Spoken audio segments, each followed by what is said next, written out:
Oh yeah. I Oh. suppose I never said anything on Twitter yet. We should probably say. Yeah, let's tweet out the stream Yeah. before we go live. Yeah, let's do that before we get up there. We're out there, and I did. Dang it, I did tweet it. They did. All right, I just need to retweeted. retweet it. That's all I do. I'm lazy. Oh, hi, Do hi, it. Mike. Hello. We're live, everybody. How's it going? Oh, hi. Hello. Hi, people. We're not totally on our phones trying to do the tweet stuff. No, I'm on the web page. Me too. What? Who just said just Tyler? Just Tyler. Yeah. What was that? Just time. My brain died when I was putting the characters, and like at the very end, I was like, "Apocalypto is Tyler," and I just like let it go. Oh, that's funny. I mean, that's fair because you don't got it really wrong. know what my character is. Fair. I just clicked take a look instead of tweet, and I was so confused with the thing that loaded. Take a look. It's in a book. The Reading Rainbow. You Welcome, got it wrong, though. everybody. It's Apocalypto. Apocalypto. Oh yeah. Thanks, Patrick. That's the last time I'll make that typo. Wade typed his name way too fast and spelled it wrong. Oh, God. I did. Wait, when did I type it? I didn't. It wasn't me. Tyler. Oh, good. I was in knows? denial. How'd you get all the way there? Wade wrong. Four-letter word. Oh, guys, All right. guys. I finally got my Fallout 76 canvas bag. The We talked about this last week, Wade. Yeah, we real canvas We, bag. we talked about this last week, Wade. I thought you were gonna bring out your cock again. Oh God. Well, I'll hand it over to Scott. Hello. Welcome to week 10, by the way, everybody. Week 10. Let's find out if there's a new character or if Beishra comes back. Yeah, so true. I started because we had to do level ups before everybody leveled. In case you didn't recall that from the last session, so I already ate my ice cream during the level up process. But I have like a crap ton of shock darts. You My want some leveling decisions were so good. Scott's like, wait, I wouldn't do that. Wait. yeah, I actually had to stress eat ice cream because of a conversation with Wade. Yeah, the first time he's ever had ice cream in the last ever. That was like the last 7 hours. Yeah. hey, listen. I actually legit. What day was it? I think it was yesterday, where I was like, it was Monday. I had ice cream with breakfast, and people were like, you had ice cream for breakfast? It's like, no, I'm not a monster. I didn't have like eggs and ice cream. I had my eggs and everything else, and so on and so forth. And then I was like, Yeah, ice cream still was eat some fun. more. Let's Duh. finish with the ice cream. The free. Oh my gosh. I've eaten just ice cream for breakfast, but it was because I had a really bad sore throat. Mm-hmm. And there was another time where I did it like when my tonsils were taken out or I had my wisdom teeth removed. I have an Yeah. ink pen. It's a difference. It's different to have ice cream for breakfast. It's something to have like ice cream as part of like, say, you have like your eggs and your Canadian bacon and your hash browns and some, mocha chunka, blah blah blah with peanut butter and cherry. Like. Yeah. Very descriptive. Enough food. Let's play D&D. I'm getting hungry. Sorry. Okay. Let's go. Take it away, Scott. Last session, something amazing happened. You guys found yourselves in the middle of an ambush and fought as hard as you could, but without, the MVP of the party there. I was there. Unfortunately, Trini was there. Tronny wasn't there. ended with both Trini and Beishra dying. Now, Only of course, Trini super died. Like her soul was also burned to death. the party did win that battle, but they did lose. They did fail the mission they were going there to do, which is to more or less completely destroy the group of human soldiers that were up there. They did well enough to fight back that battle and to escape. And of course, the entire party was devastated at the loss of Trini. So they immediately grabbed her carpet and flew to Thonk to report the travesty. And Thonk was so upset. He's like, I'm going to put command into the hands of some my underlings, and continue the march forward with them, and immediately get on the carpet and fly back to the keep. We have to bring Trini back. It's super important. Oh, I mean, That's what I said. right? Seriously. Hold on, Scott. You literally said they were so upset about Trini dying that they grabbed her carpet, and I literally just lost it. Oh. Well, Wade's into eating the dead. Monka TOS. Oh my god. I'm sorry. That the way there was no pause or anything. Undead sausage. Thank you. That is. It was too funny. Oh, that's oh man, that was for like wow. Okay, so you guys hopped onto the carpet for a magical ride of rigor mortis and stench, and you have both of the corpses are laid out on top of the carpet. Nobody wants to, stuff them inside of new Wait. bags. I want to cast Animate Dead on Trini and have her walk off the carpet. Hold on. It takes a whole minute to cast that. Somebody can stop you, like literally. Pat can go. What are you doing? What are you doing? What are you doing? What are you doing? You go lost your He won't. concentration. I'll cast Sleep on him. Can I have Sleep? No. I sleep. Okay. So you guys hop into the carpet and start flying off back to the place where you had just left. The temple. Bonk, keep. Oh, the not the temple. keep, the actual No. Yeah, temple. Yeah. evil. So place. while flying there, because obviously you had your conversations before you guys had left. While flying back to the temple, is there anything that you guys feel necessary to discuss amongst each other? What's the general tone amongst your characters as you're soaring through the air? Beishra has no feelings. He's dead. He's just laying there. Thanks, Tyler. His tongue's laying out though. Viceler's torn between resurrecting at least Beishra versus practicing his Animate Dead spell on at least one of the two corpses. I don't know if CX asked Thonk, but CX wants to ask Thonk if there would be any way to, if he knows any of the ritual, I guess, for bringing someone back from the dead. Very simply, he would say he doesn't know it personally. He just knows they exist. Do you know any of the requirements? Diamond dust. Okay. Lots of it. What kind basically. of price are we looking to have to repay to this temple? That'll be up to them and them alone. They may ask for monetary compensation. They may ask for a donation. They may ask for more. I have 4 bronze pieces. Excellent. Would they take a body, as CX kind of points to Trini? He would raise an as a eyebrow. sacrifice, kind of like, He would raise an eyebrow and then kind of turn away. I don't know. Can I run like an investigative thing to see if there's anything on Trini's belongings? Oh, you just want to search her body?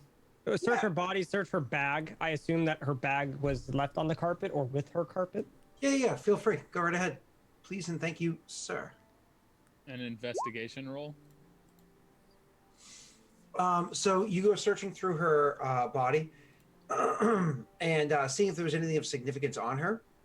You actually do find across all of her belongings, everything that she has with her, most of it's just like personal effects, so on and so forth, which none of that really stands out except for one particular personal effect does. There's actually an amulet that she had. It's got a strange inscription on it. You can tell by the runes that it's clearly not the common tongue or anything like that. Let me actually just look at something really quickly. I was gonna ask, would I recognize it as a fellow Yes, keeper? actually, you do recognize it. It is written in abyssal. Okay. The rune is written in abyssal, but it's not just like a particular word or phrase or anything like that. You can see these are the characters that are used for abyssal, but it's some sort of incantation or the like that's on here. It would take a little bit of deciphering to figure out what it does. But she has that in her, amongst her belongings. It's clearly meant to be a pendant that's worn, but she was never wearing it that you saw. And CX kind of holds it in between Thonk and Vice Lord. Be like, can you guys make of anything of this? Kind of asking, is it magical? I'm assuming it's magical, which I would assume it as well, but I don't know. I can detect magic at will now. It's a 10-minute Something I ritual, can do. right? Actually, not quite yet. Never mind, I can't do anything. I can cast Detect Magic. It just takes 10 minutes for me to cast it as a ritual, that's all.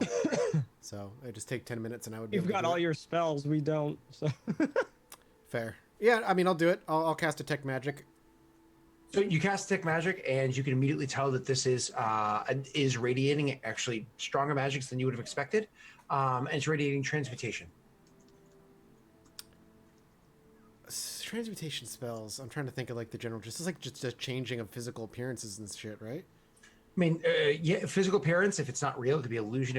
If you're literally changing, It says Professor McGonagall in it in Abyssal.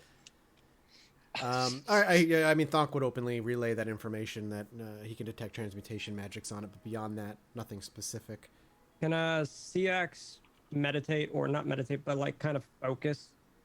Trying to use it. Well, no, I wanted to read what it said in Abyssal, because my Scott said it was. Roll me an intelligence check to try to like decipher. Or my apologies, an Arcana check. My apologies. Okay. Arcana's not Can't my help best. with Abyssal. Yeah. Fuck. I don't know. Yikes. Unfortunately, you can't really figure out what it is that the it's trying to do. Yeah. I can keep trying though, right? Because I mean, she was a friend, so I'm not gonna give up. I'm just gonna be like, maybe it's the carpet. Maybe I just couldn't read because of the winds and shit in my face. So. Whatever I'll it is, allow you for like a figure week out or so after passes this for you to make walk another on. attempt. I'm sorry, That's what's that? Tyler, you. Wait. Oh, I'm momming this conversation right now. You can address Like me as Eric, Gary, John, Scott, whatever the fuck your name is. my king. You can call me a lot of things, but at least All right, I'm sorry, piece of shit. What were you trying? I couldn't. nothing to you, Scott. You said about a week to retry. Correct. I could do that. Correct. All right, so that is that, and you guys continue the carpet. So is there any other, aside from asking that question or whatever, any other tone or anything amongst you guys, or yeah, Nothing else that like any pieces of bronze or anything like that. Nothing. nothing that really jumps out. No. Beishra's tongue starts lapping in the wind. Can I invest? Well, no, I wouldn't investigate. Beishra. Why not? He poked you and ate it. That's true. I could technically steal his stuff. You remove his tooth. Wait, did I have consciousness of him doing that? Of what? Of him poking at me while I was goop? You did. I would- know I now. was messing with you the other time, telling you didn't, but you did. Oh, okay. I'm gonna cast Prestidigitation, and I'm gonna make it not smell like burnt corpse on the rug. Instead, it's gonna smell like concrete, like kind of like mossy concrete. So it's not quite a pleasant smell, but it's the one that Vice Lord chooses. Okay. So you guys are like, "Oh, thank God, he's getting rid of the scent," and you're like, and he's like, "Yes, familiar aroma of a slightly overgrown house." Would Thonk? Does Thonk know Abyssal? Would he know at all? Okay. No, most people do not know Abyssal, It's more of like unless you have a very liberal DM and the PC asks for it. Okay. And no, I don't think I would CX would. I think he would just keep trying to read, even though he's blind as hell to what he's trying to read. Mm-hmm. Okay, so then you guys do exactly as discussed. You kind of sit there as kind of, we'll say, a somber ride as you guys finish the flight there. Now, you had only traveled a couple days out before, so the flight back takes, if you're trying to make it as quick as possible, because Mike, you do know that to a degree, time is of the essence when it comes to these spells. Yeah, so the longer, the more expensive, basically. Yeah, so you don't want to waste time. I imagine you just want to like push through, right? Mm-hmm. Okay, so you do exactly that. You push through, and we'll just try to get to the get there to save your friend. So let me just double check the spell really quickly. Is there? Boom.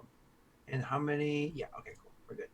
So you guys are going to fly straight through to get there. So when you guys do get there, because of the fact that you're flying straight there and taking no rests or whatnot, could the three of you, not really you, Mike, so much, could the two of you make me Constitution saves? My concrete odor that bad? I guess so. It's really it's not that big a deal.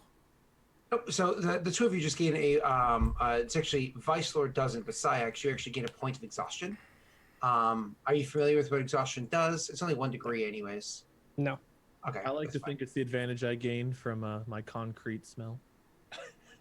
Exhaustion is your advantage.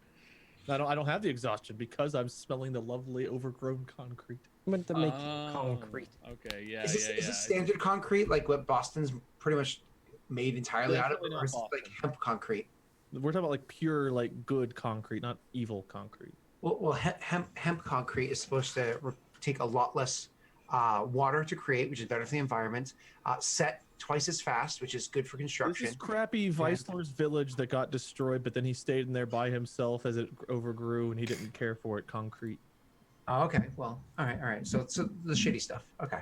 So first level of exhaustion, just Pat, just means you have disadvantage on all ability checks, which is like skill checks and stuff. Okay. For a point of reference for you guys, because you never deal with this really so far. Second degree of exhaustion, your speed is halved. Third degree, disadvantage on attack rolls and saving throws. Fourth degree, your health point maximum is halved.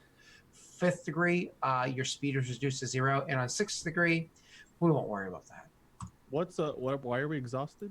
No, you're We not. didn't Only take a once. break. We just booked it from where our battle was to the keep.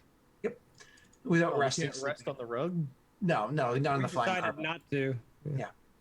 So when you guys arrive at the keep, Syax is looking worse for wear. His expenditure of spells is pretty much gone. He's Spent. literally tired. Like, he's exhausted. He's been out for so long, worked hard. I also died. His friend is lying, a corpse next to him. His other friend is lying a corpse next to him. You know what I mean? So on and so forth. Didn't you go down twice, Syax? I think I did, yeah. When you guys are approaching the keep itself, this is to you, Thunk. When you're approaching the keep itself, obviously just like flying in would be dangerous. Do you choose to land elsewhere and walk in? Do you how do you? Yeah, I would land not too far from, I guess, the gate that crosses the water, the bridge that crosses the water, to ensure that we approach and enter properly. So not too far. They can see us coming in if they want, and then I would approach the gate on foot and hopefully cross the bridge. And as a reminder, there are the siege weapons that are on the bowl around, kind of like the combat you just fought, on the bowl around, aiming down towards the keep to stop anybody that was attacking it anyways on foot. So, and you do exactly that, Cole. When you go entering into the keep, the people that are there are a bit surprised to see you because you've only been gone for several days. Mm-hmm. It's not like you've clearly won the war to come back victorious. Yeah. It's more of a surprise, and so there's amongst the orcs, there's looks of concern and whatnot on their faces. You don't need a roll because your perception's so high. You can clearly tell that the orcs, that as you're walking past them, heading towards who it is you intend to speak to, that there's even whispers and rumors oh, maybe he fled. His hammer's gone. Things like that as you're walking. Definitely rumors stirring. Sure. To refresh my memory, the people that we fought, is that an enemy of all of these orcs, or was that? That was an enemy of Thonk. Enemy of he's the enemy of all the orcs because of Thonk's actions. Okay, but he is an enemy of all of them, so it's a okay. Yep. Yeah. Exactly. He was the one that owned the keep in the first place? Thonk Keep was once belonged to his family. That's who we killed. His men. Yeah. Yes. Ashrams. Ashram, that was his name. So anyways, the you go looking for the leader amongst these the orcs in this area. So of course you go over to where it is this chamber is, and as always, he's in the middle of some extended prayer. Sure. He tends to do that a lot. I imagine you wait like you generally do, except this time with corpses that are beginning to get an odor immediately outside the room.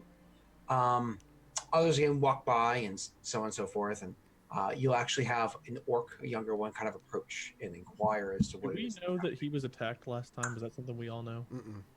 Okay. I came out looking a little weak, but I did not tell you that I was attacked. Yeah.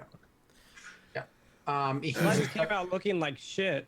I did come out looking like shit, but But no it's not wounds. like he hit it with swords. Yeah, it was just a spell that sapped But my for all strength. we know, it could be. Oh, just like okay. he I thought wore you himself out praying were or something. bloodied and stuff like that. My Mm-mm. mistake. He just And drained me. just as a reminder, because 5e is extremely forgiving, he could have theoretically just sat there for an hour, relaxing, eating a peanut butter and jelly sandwich, and expended his hit die to get all those health points back. Mm-hmm. You know what I mean? So, so you guys wait out there for an extended period of time as always, and eventually the door opens up, and as it opens, it was last time. There's a bit of a surprised look on his face to see you standing there. Yeah, And I look rather frustrated, probably.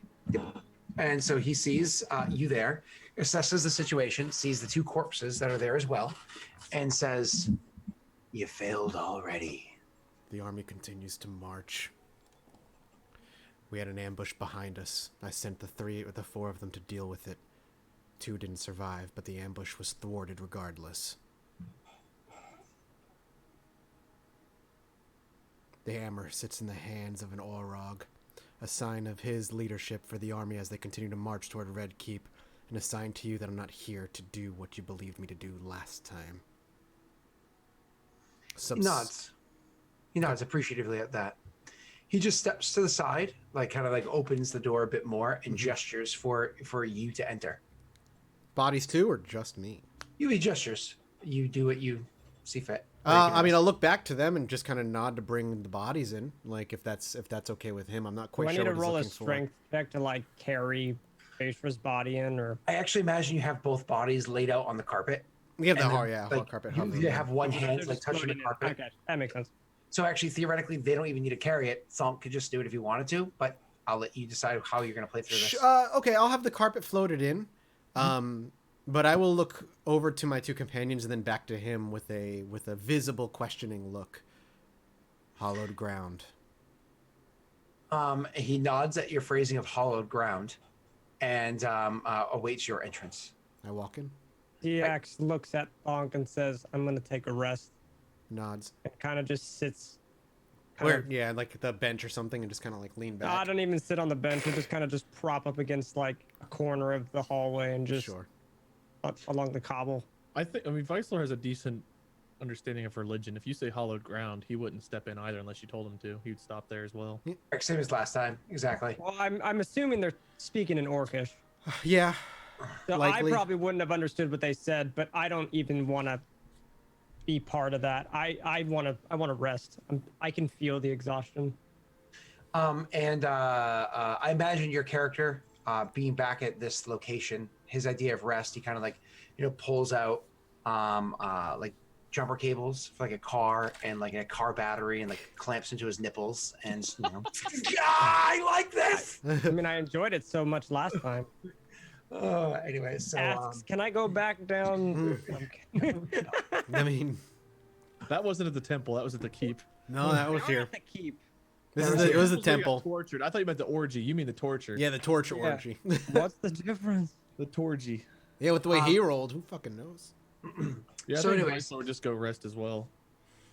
you go in there and the bodies are laid down, and he looks across the 2 bodies and looks to you and says, "It seems as though you're looking for something specific." I look to Baishra's corpse and maybe put my foot on his chest. This one.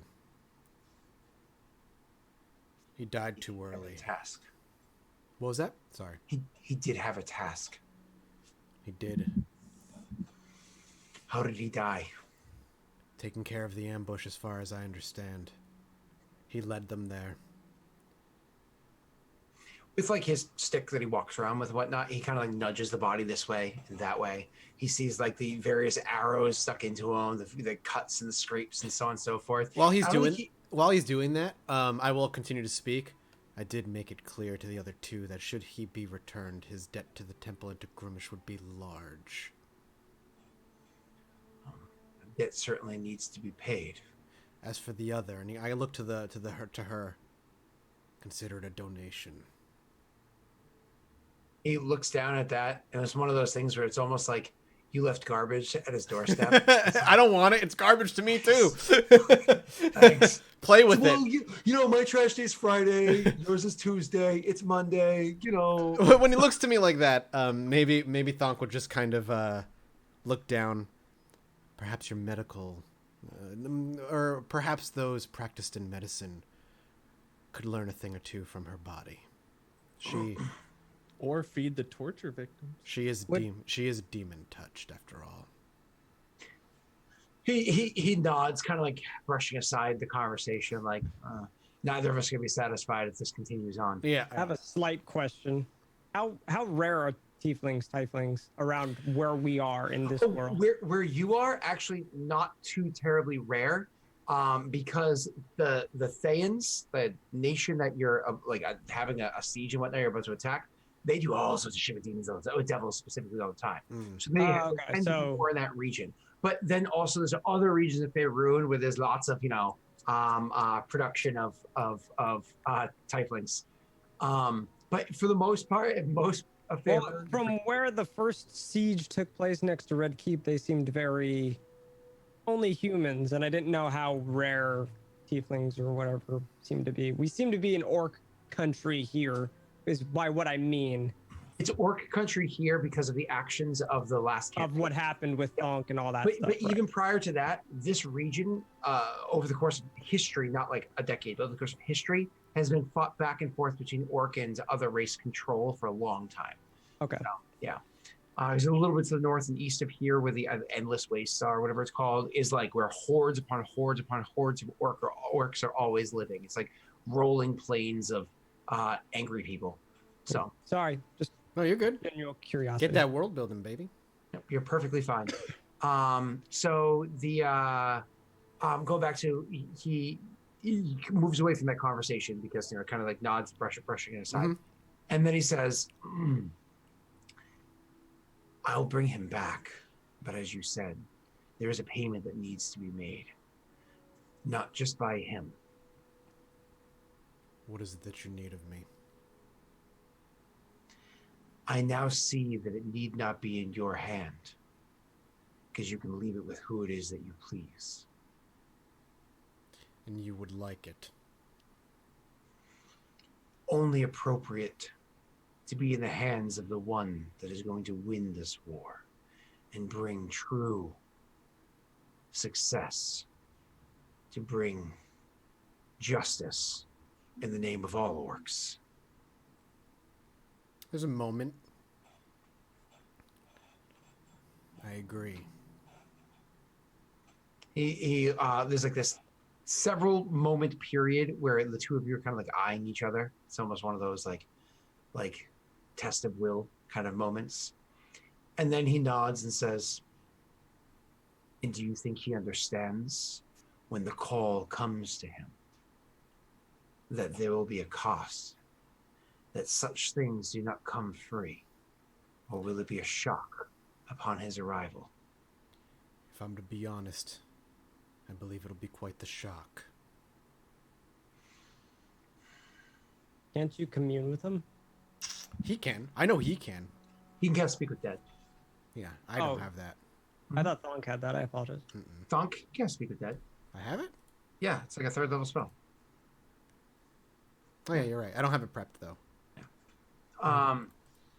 So he says, "And we understand, no matter the outcome, the cost will be paid, or the price will be paid." If he's talking, is he talking about just the general price? The price of your commitments to his casting of the spell. Oh yeah, no, I agree with what he said. Okay. Then he will go to like the side of the room, because most of the big stone room, they're pretty much not too ornate, but he does have the off to the side of the cabinet that has reagents and components and whatnot other than there. He'll go over and he'll grab up 2 different vials of diamond dust. Are we speaking with him before we bring him back? Was that talked about last week? Arcane says we talked Well, about it. Scott mentioned it. I said we yes, have the possibility of speaking with dead. And if this guy truly deems it, but I would... Thonk ain't gonna... I don't know if Thonk would actually act upon that. Like, Thonk Gotcha. it's up to Thonk. Does he want me to go get my hammer first? No. No, you're in the middle of something. Okay. I just didn't know if he wanted it. he wasn't really specific on. I'm giving aware. it to him, was it? I'm aware of what he said. Okay. Yeah. But he it was very much the tone. Oh yeah, no. I know the tone. Tone. You're finishing your task first. Like, Yep. You're in the middle of war. So anyways, he goes over to the side, assuming you're not doing the whole speak with dead thing first. I don't even have the spell prepped, so I can't. So goes over to the side. He starts grabbing a couple vials of, you can see just a whole bunch of diamond dust that's in there, and he grabs 2 vials and is looking at them, weighing them out in his hands, kind of thinking about it. Then he seems to stop and pause for a moment. He looks back at the body. He goes over and he crouches down in front of it, and then he like kind of snips it for a second, pokes it over by the ribs, then over by the gut a couple times. You can see like how it's been like rotting for a little bit. It's been a couple days. It stands up, walks back over, puts those 2 vials back, and instead slides open a drawer where you can just see the way the light is reflecting off of it. The value of gems that must be inside there is who knows. And sifts through for a moment before pulling out a diamond of it's not very large in size. It's probably about a maybe 3/4 carat size diamond. It's not particularly large in size, but just even from across the room, you can see how beautiful, like the quality of diamond that it is. And so he ends up sliding that shut and coming back over, and he hands the diamond over to you, and says, "With your younger eyes." What he wants, like a. It's kind of like look at it and see that it's quality and whatnot. Appraise it more or less. Is there just Yeah. Which you don't have to make a check. It's just kind of like you look it over. Yeah, I'll definitely look it over and approve of it before I hand it back to him. He takes it, and then he starts, pulling out all the other ritualistic stuff that he needs. Like a little bit of tapestry that gets laid over top of the body, and other herbs and things that he kind of like pours on the ground.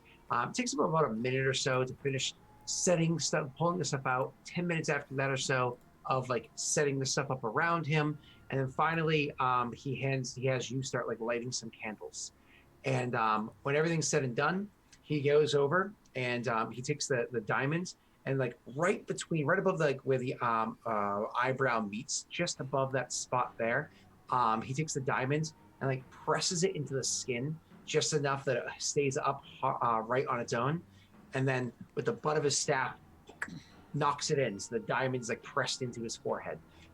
If he were alive, maybe even tripping into his bone, right? Okay. And he's dead. Into Basra? I was like, it's still gonna chip into his bone either way. But Between his scales. Yeah. Well, not and so you can see it sitting there and shining.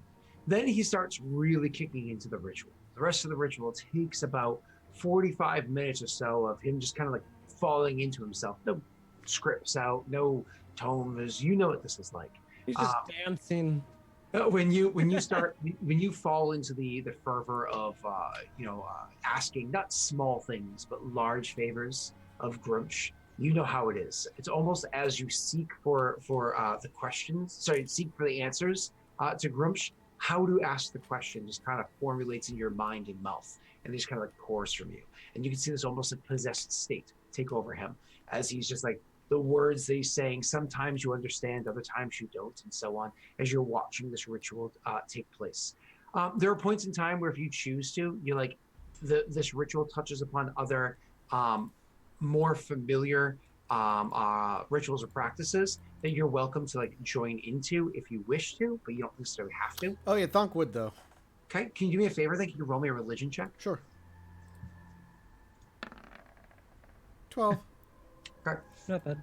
So so you do join into that at the times where he where he does so, and eventually the spell comes to completion. At the end of the spell, something happens, something that it's hard to explain because, well, Thonk has never really crossed the border in that way, right? Thonk has never crossed the border to that point where he's been gone completely. He did cross the border once before and was brought back before his soul even left the material plane and traveled to the food plane or anything like that. But a spark of life happens in front of Beshra, a moment, an opportunity. Like Beshra himself, unaware of his surroundings or anything that's there, just kind of like feels this presence before him that gives him a choice to remain where he is, or a choice to come back. Now, the presence that comes before him is a dark one. The presence that comes before him is wrought with evil and deception. He can feel that this is not a friendly presence that is here, that what is coming and seeking to pull him back is none too kind. But because Thonk chose to participate in the ritual, he also feels familiarity, maybe even kinship, somewhere within there. there's a almost like a glimmer of hope that exists within this dark presence, asking him to come back. Bayshra doesn't know exactly what situation he'd be coming back to, but he does know where he'd be going. To life. To return to the real world. If he wants. The spell is over. Bayshra makes his choice. Are we gonna take our break now and keep people on the cliffhanger? What? We're only 36 minutes in. No. Who are you? DM? Who are you? Bayshra will contemplate. In the real world, it will seem longer than it will to him in where he is, his spirit.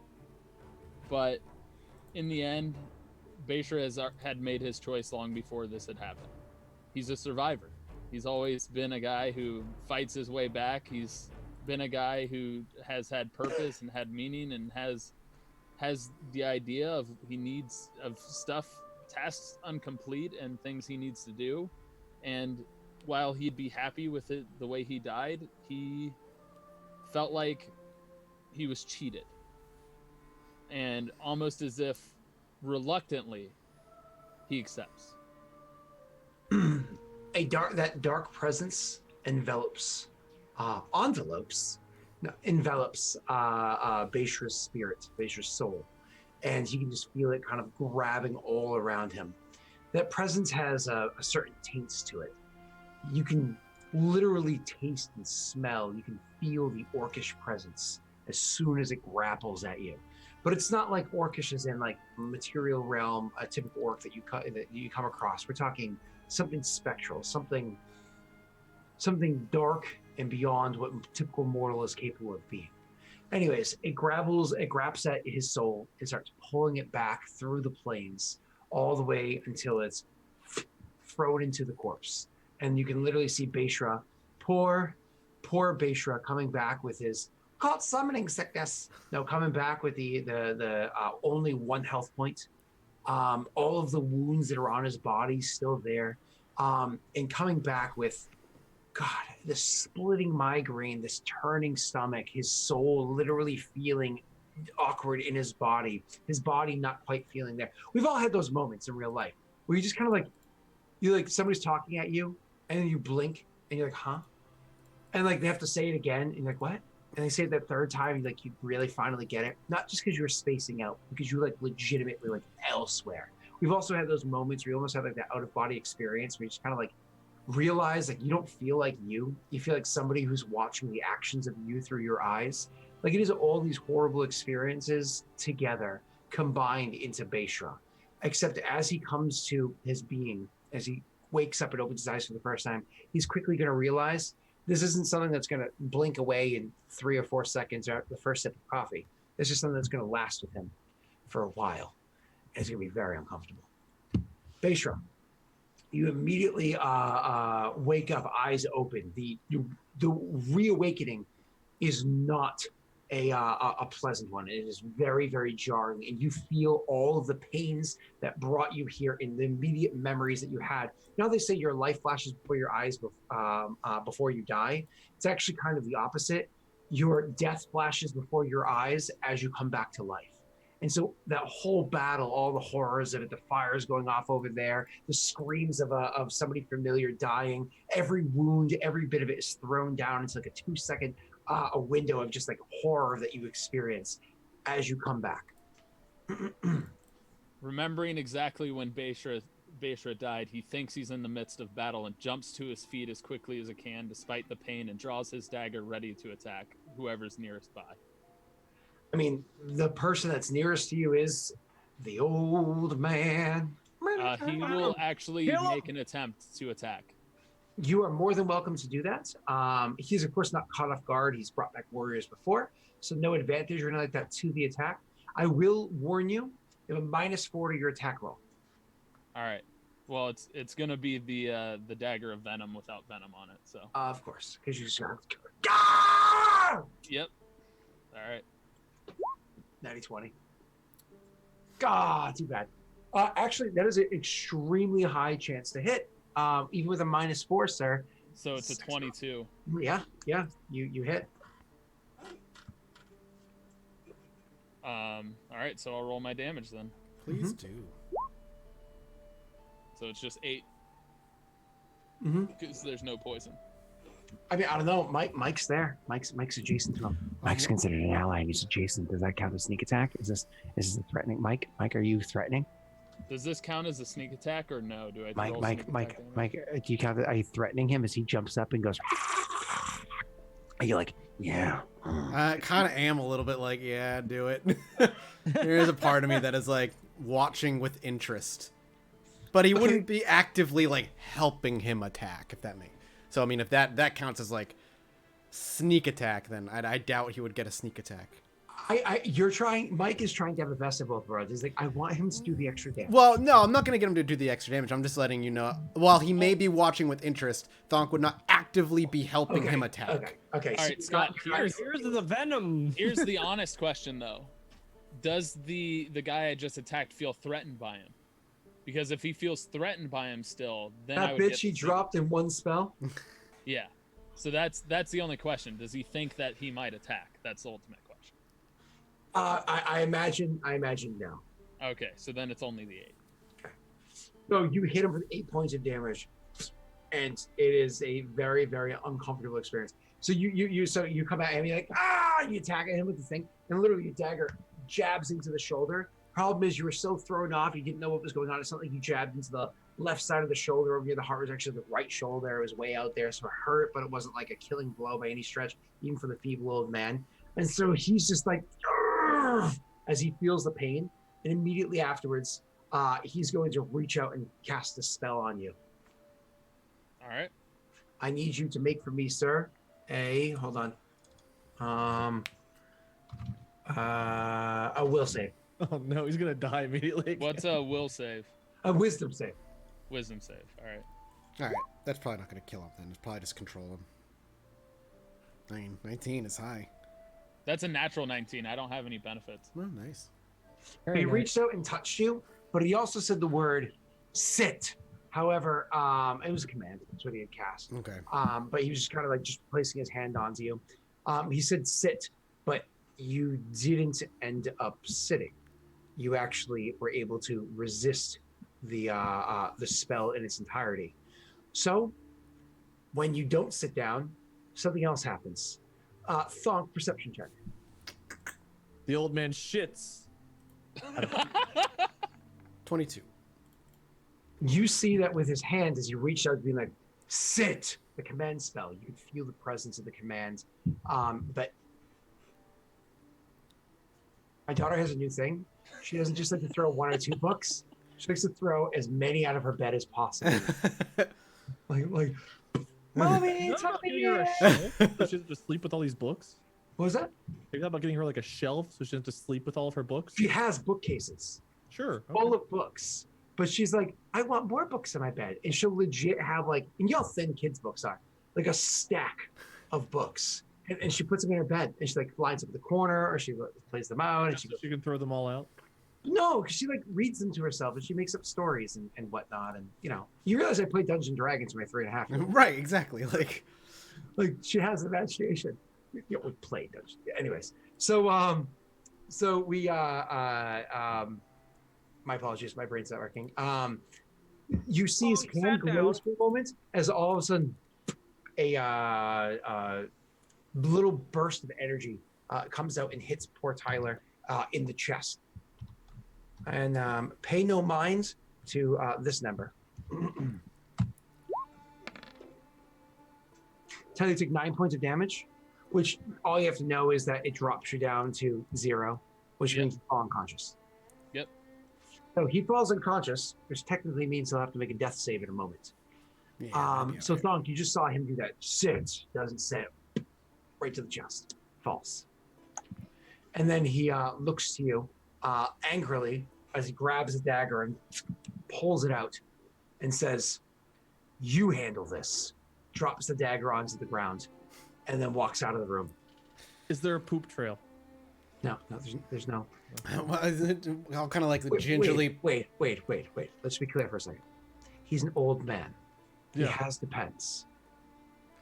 You can overfill those. Weissler knows from experience. Ah, yes. Well, wait till you see the scent I give us on the way home.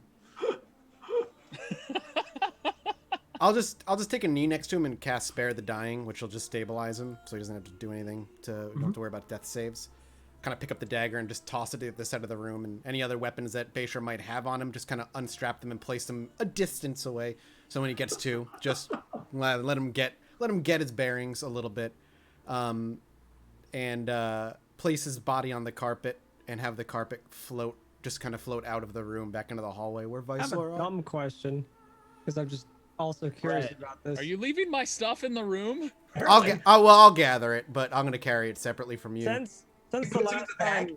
time, No. since the last time Baystra was awake, he used his bite, and since then he's been dead until now. Would he still be able to use that? Like, If it's once per long rest, short rest, and like he that, hasn't he has not rested. rested. Listen, there ain't no rest for the wicked. Okay. Yeah. I didn't know I if that would can't. reset I can't it. use Hungering Jaws until I rest. I imagine this guy wants to keep talking to us. Did he like leave? He left the room. Like out into the hallway where Bayshore is and stuff? I mean where Siax is and stuff? Yeah, he did go out into the hallway. Syax left, I thought. No, His- Syax No, is Syax was right there. there. Just he's he's doing on that the ground. whole like doctor's office, headphones in, eyes closed, just kind of like in his own zone. I'm full on resting. Like, I died twice. I want to rest. Even if he came out of the room, I would acknowledge that he came out, but I wouldn't get up or anything I like that. still look dead because he's coming back out unconscious. Well, no, because we're talking about the old guy first. He's The Yeah. priest. The old guy just came out of the room. He's just inside that area waiting for you to I come. would only wait until Thonk Okay. and or Bayshra or then Trini I'll come just out. before we go out, I won't have him. I'll still keep the weapons away from him. I'll just cast Cure Wounds on him real quick, bring him back up. Can I actually pick a? Yeah, we'll just do first level. Nice. 9. You can heal 9. So I have 9 hit points now. I'll bring you up We're to all 9. about there. We all are nearly dead. Yeah. All right. All of a sudden, Tyler, you're probably not on the carpet, but you come to again. This time it doesn't have that same shock as everything as last time. You still remember everything, but it's not like everything comes flooding back into you the way it did last time. You just kind of like remembering what just happened. He'll kind of just open his eyes and start looking around. It's not as a big justice. I mean, now he knows, like, he had just attacked, and obviously in that attack would have recognized that it wasn't the person he had just been fighting. As like before he got knocked back down. when Baysha's eyes open, he starts to look around. Thonk will lean over him and just like place a finger on one eye, kind of peel it open under the other eye, look at you each one, check the pupils, kind of thing. Stand up and kind of clear his throat. Good. How do you feel? Like shit. But you're alive. Yeah. Was I dead? You were. Oh. We're back at the temple. So you brought me back. I did not bring you back. The leader of this temple brought you back, and it was Grimish's will who gifted you life. A moment, please. And I'll walk to the door, crack the door open. He's awake. The orc nods and says, "Then we will have words." And he goes back in there and shuts the door without you in it. That's fine. I'll stand outside of it. From there, he give me just 1 second. From there, he goes in there and he shuts the door behind him. So it's just you with your 9 health points and him missing his 8 health points inside the room. Your weapons are kind of like thrown to the side and that side and so on and so forth. They weren't like neatly, they're just kind of like tossed, not in a disrespectful way, but just to keep them out of arm's reach when you first came to. Imagine your character stands up. Yeah, Yes. Pacer would stand up and probably go to gather those, paying no mind to the fact that the guy just walked in. Right. But he'd just be, if he wouldn't have them in hand, he would literally be putting them on his back and sheathing all of his weapons and everything, basically gathering himself and kind of dusting himself off. Okay. He says, Do you understand what happened here today? I only understand what Thonk told me. You brought me back. Grosh brought me back. And so there's a service that you must A make. service greater than the one I'm already tasked for? That service is not mine. That service is yours. Men were given to you under your command for your task. Yes. That has nothing to do with me. You now owe a service to Grosh. And that service is to take the Red Keep? No. You will do that because that is what you need or what you feel you need, and you'll fight your beast, and all that will happen. But you have a different task. Have a seat. He gestures towards the area, which you're not familiar, but it's the area where like Thonk and him have prayed many times beforehand. You can clearly tell it's like the center of a ritualistic area. It's an area where you just woke up from the dead from. And he gestures towards it for you to sit. Bayshore will acknowledge and walk over. And at the same time look over and see the wound and say, sorry, I last was in battle, so I assume I did that. He seems to pay it no mind. He goes over to the cupboard that I had mentioned beforehand and starts procuring a couple of reagents and puts them into a mixing bowl, like a mortar and pestle. So like crushing up some herbs, and you can see like little bits of this, that, and the other thing, crushing them up into a paste. He eventually takes all that paste and he scrapes it out of the bowl with a funky looking leaf and starts rolling up that leaf in a funny way. If anybody here has ever had grape leaves before, you imagine it rolls up. It's almost like that little parcel look of a grape leaf, but small enough to be like if you had taken like 5 starbursts at once, like kind of stacked up together or whatever, and thrown it into your mouth. So so it's like a small little parcel of some little strange thing. Then he comes over and he stands before you and he starts muttering the words of some sort of ritual, some sort of task. Imagine you sit there and you just listen to the whole thing. Yep. He would sit there quietly, acknowledge, kind of just paying attention to what's happening, absorbing everything, and trying to gather his thoughts on the fact that he just died and Thonk and his, well, right now he only knows Thonk is there. Thonk thought him worthy of being brought back. Mm-hmm. And he's just thinking about his initial impressions of Thonk and how he felt about Grosh, and knowing that Grosh is the god that brought him back, and just it's a lot to take in. So you he goes through the whole thing and you're kind of like in a bit of a haze yourself, which is appropriate because you're minuses all your saves. Poor Tyler. And so he's going through the whole bit. Near the like after about a minute or so of chanting, he like while continuing going through the chanting, almost mindlessly, like it's not conscious to him, hands you the little parcel. Hands you the little parcel and like gestures for you to eat it. Okay. Bayshore's really hungry. He's been dead for a while, so he'll eat it. So he throws the parcel into his mouth and he bites down. And as soon as he bites down, it tastes horrible. It is disgusting. But that paste and that stuff that was inside, just immediately the combination, like you're just like as you bite down, as your tongue's like moving around inside your mouth, just like coats your entire tongue, and you can feel it hitting you. And as soon as it's on your tongue, you can feel like the tingling sensation as the various components, the various drugs, whatever they're involved, start to like take over and affect your mind, which is very important because as you willingly take this drug, which affects your mind to a degree. He finishes his spell, which requires you to make a wisdom saving throw. Now, it's important to note that the combination of drugs you took gives you a disadvantage on this wisdom saving throw, and the fact that you just came back from the dead gives you a -4 penalty to your check. So, good luck.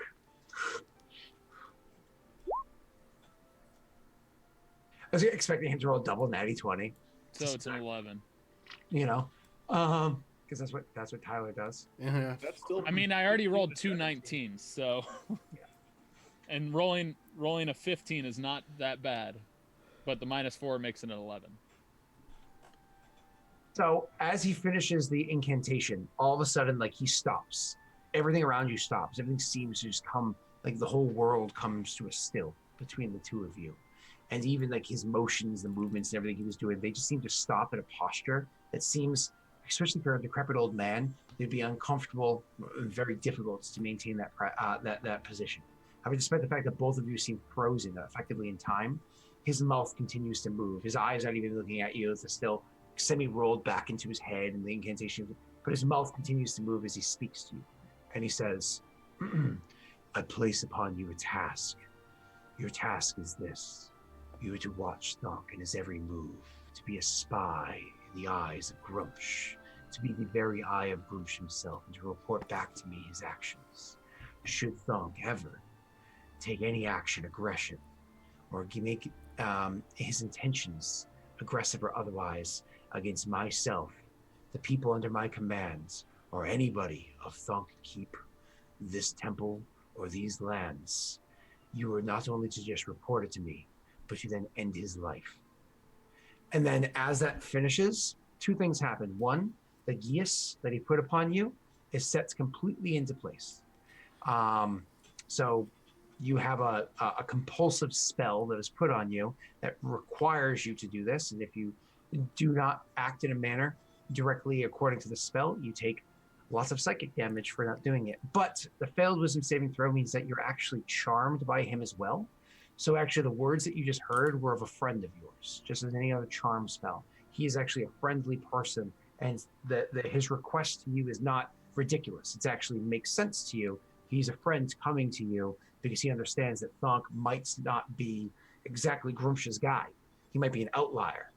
And so you're helping this companion of yours out. Okay, so essentially I'm spying on Thonk and making sure Thonk isn't going against what this guy believes Grosh's purpose is. And specifically against him or the people of the keep, of course. Yeah. If any time I knowingly find out he's a threat to him or anything like that. Yep. Correct. And he did cast it at such a cast level where it lasts for a long time. We'll just say that. Geas ain't a joke. What? I said Geas ain't no joke. No, it's not. I don't know what Geas is in 5th, but in Pathfinder it's hell. What was that? I don't know what a Geas is like in 5th, but I know in Pathfinder it's like hell. Yeah, it's fun. So yeah. So after that's done, and you're charmed by him. Like the two of you are now charmed. You're charmed by him. So you see him as a friendly person, not just for the Geas, but for as long as the Geas lasts. So you're actually friendly with this guy now, and he says, "Our bargain has been completed. You may relax." Okay. All right. Daisha's relaxed, and he's like, I shall go to my task then. I will inquire and see what I can find out where Thonk's head is, and I'll keep you posted. Seeing your reaction, and so knowing that this spell has taken its full effect, everything that he was looking to do to you has taken the full effect, which you have disadvantage in all mental saving throws for the next hour, so hopefully nobody else casts spells on you. He says, I believe Grumsh has one more gift. Sorry, I said one more blessing before you. And he'll actually reach down and he'll just straight up cast heal on you. So you're fully healed. All right. Those penalties that I talked about beforehand, those stay. But your wounds on your body are gone. So I have all of my hit points. Got it. And so you stand up, he doesn't help you or any shit like that. Yeah. No, I wouldn't expect him to. Yeah. And you can leave the chambers. Yeah.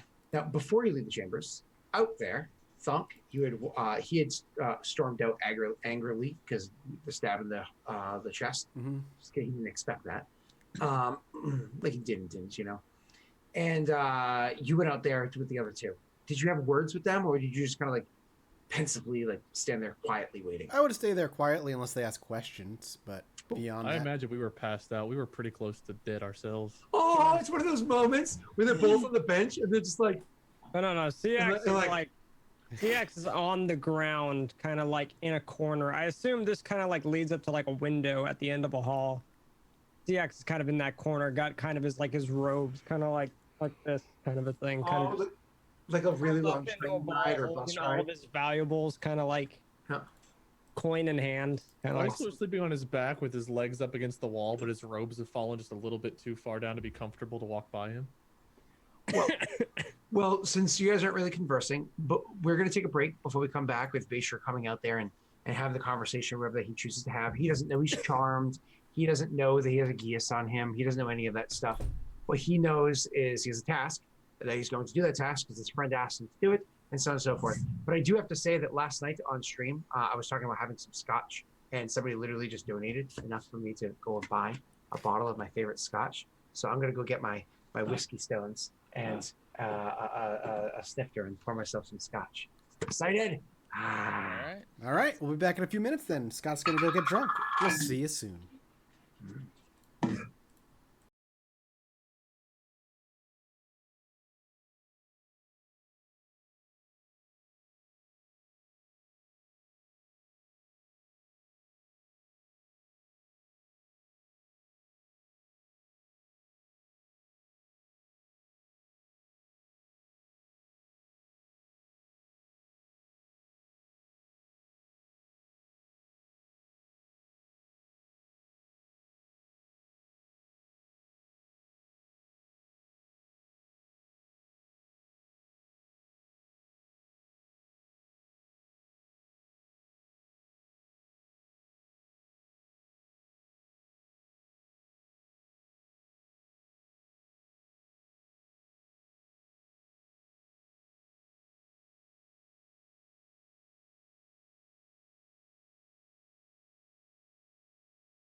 All right, Scott, open your scotch. That's fine. Hold on, I do that sound one.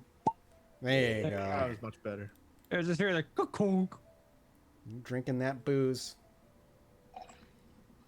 That sounds like somebody singing at a urinal.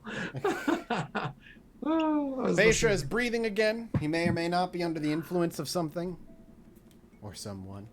I mean, I know Basher I am. doesn't know the spell was cast on him, and Thonk, Syax, and Weisler don't. No, nobody knows. Nope. Yeah. None of us know. The Nobody. audience knows. Yeah, That, you that woke guy up, right? knows. That guy knows. He might. He's pretty old. He might have forgotten while he's pooping himself. Yeah, but have you seen his flabby ass? He ain't got no body. I've not, but I've Just hang seen tight. what- He's an old ass orc. He's gonna keel over and die in a few years. Remember, he's a lot older than you expect him to be. Really? It's one of those. Yeah, remember, he's old. He was old when you knew him years ago. He's very old. So He's bathing So in the That blood of 8 points virgins. of damage was like 2 more damage. You would have died. I don't know if he's casting 7th level spells. He's probably a pretty high level character. I mean, he's still a spellcaster though. Get in his face. Fuck, how many health points do you have at level? with 7? I'm only like four- 42. So 8 points Oh, damage. we haven't rolled for health, have we? Nope, because we're gonna do that in a minute. Yeah, Tyler. but he's also elderly, which means his stats are going to be physical stats are going to be a little weaker. That doesn't apply in 5e, but yes. Oh, damn Basher is technically already rolled. Mike, if you think that something is going to penalize you in any way, for any reason Not in whatsoever, 5th. just go. I'm playing 5th edition. Everything's awesome. Damn, that, Everything is I thought that was a cool cool and little fun. thing if you want. Like that added a little flair of like if you want to play an old person or a young person, a A middle-aged. DM can, and you know Yeah, I of will, course. I know. Of course. apply penalties like that, but it's not in the rules. I kind of self did that with Weisler when I created him. I made his like strength, dex, and con not very good. Yeah, but you more or less just said the stats that matter to my character are high, and Well, the yeah, I stats that guess don't matter are so. low. Like, Yeah. I made them lower than I probably would have given myself a penalty, but Yeah, Trini's still super dead. She's still just lying in that room that Beishra came he's from. keeping her for Probably. later. You guys can interpret that as you will. All right, so anyways, keep going. So boyos and girlies, Bayshire comes walking out of the room, not quite minty mint, but all of his health points have been recovered. So you walk out of the room to see your 2 companions slouched on top of one another. You know, one curled up into a ball, and the other one trying to use their thigh as a pillow, and the other one standing there watching the door, obviously actually concerned about your well-being because the other 2 are douches. So Thonk is watching the door. Yeah, I'd be watching the Thor. Seeing Beishra come out, CX would get up and go over to give him kind of a hug, saying like, "Dude, I'm glad you're back." When before that happens, when Basher walks out, he would see Thonk was waiting and looking at him, and probably would meet his eye and just give him a nod. Doc would, Kind would of. nod in turn. Just how Basher Respect, would like that basically say, respectful two yeah. warriors see each other for a moment. Yeah. Yeah. Weisler would walk up and sniff you. You seem different. There used to be an arrow here and here. And he'd kind of like give you a pat on the back and like giggle to himself as he walks away. Basher would shake his head and just kind of chuckle a little bit in acknowledgement and be, "Thanks, Weisler. It's good to see you too." Well, now that you're up and about again, I believe you have 99 orcs under your command, marching toward the Red Keep. And an Urog ain't one. Yes, we have a task at hand. That we do. As much as I'd like to return and finish that side mission, You did I what think you it's could. best we continue on. That ambush is thwarted. I can deal with them later. Would you have knowledge that it was finished? You died before it was thwarted, but Yeah. Oh, Not so a big I deal. imagine we would I fill would you ask in. then. yeah. I would ask. So what of the group that took me down? CX would say, thanks to Weisler's help, a lot of Eldritch blasts and fire was thrown. Sadly, we lost Trini in the process, as well as yourself.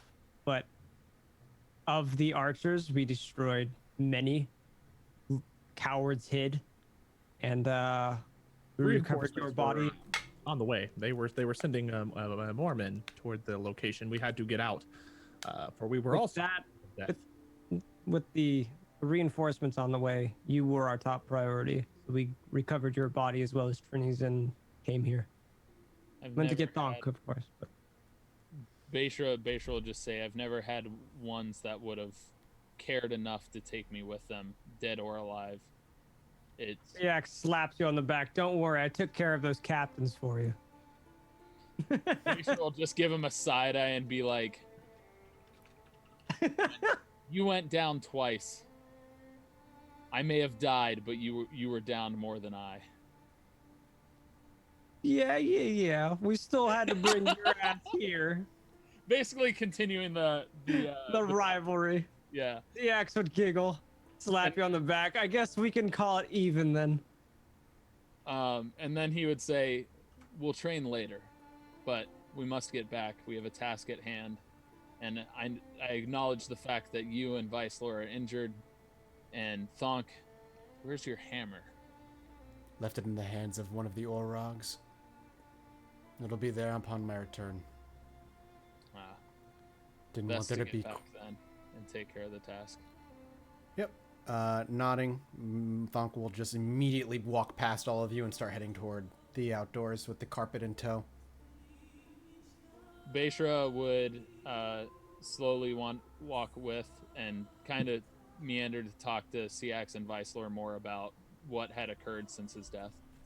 I think you only saw me die once, actually. I don't even know if you saw me die once. Let's not water down the significance of the word. Dropped and died are two different things. Yeah. I dropped. Well, I did. Well, technically, I used my spark, so doesn't that mean I didn't die? Yeah, I didn't technically die, but I did drop. I think the second time I dropped is when I burned Trini, and I think you were dead by then. Nope. Nope, I was alive. Well, you were dropped by then, weren't you? Because remember, he heard the fireball go off over there, and the other guy's like, "Looks like things are going just." Oh, that's right. Okay. Yeah, But you. I was just in combat. Yep. Okay, that's right. No, I died when you guys were close. You guys Yeah, that's right. We were trying to get back to you. That's right. Okay. You were trying to end the archers so you could aid him. Mm-hmm. Yeah. Wade Yeah, had I actually remember died. I did my magical hat trick, and he was approaching me, and he was in between me and your body. Yeah, that's when I was unconscious. Semantics. We're here now. Yep. I imagine we'd be on our way back to the magic carpet, or we took the magic carpet, we left Trini's body, and we're on our way out. Basically just heading out of here. It's yeah. The only thing Beishra would be inquiring about is basically did we thwart them? What occurred? What happened after he died? Like basically just trying to hear the events of the battle. We took out a large chunk of the troops, all the ones that we were under siege by. However, as I said, they were sending more reinforcements, so there is still a large regiment of soldiers. Fought, it seemed like kind of like I don't know. Scott used the word last time, kind of like the scouting party or whatnot. The real army. Between 20 and 40 men were dropped, but again, there are still an unknown number left up there. But enough when the army marched while we made this battle that we would have kept pace ahead of them. They were significantly injured, more so than we were, despite you and Trini dropping. 2 down to 30 is common. good odds. Not good. Mathematically good, personally bad. Yep. And at that would be the end of the conversation that he would have, other than shrugging and starting to get annoyed by Vicelor again, and just realizing he needs to keep up with Thonk and they need to get going.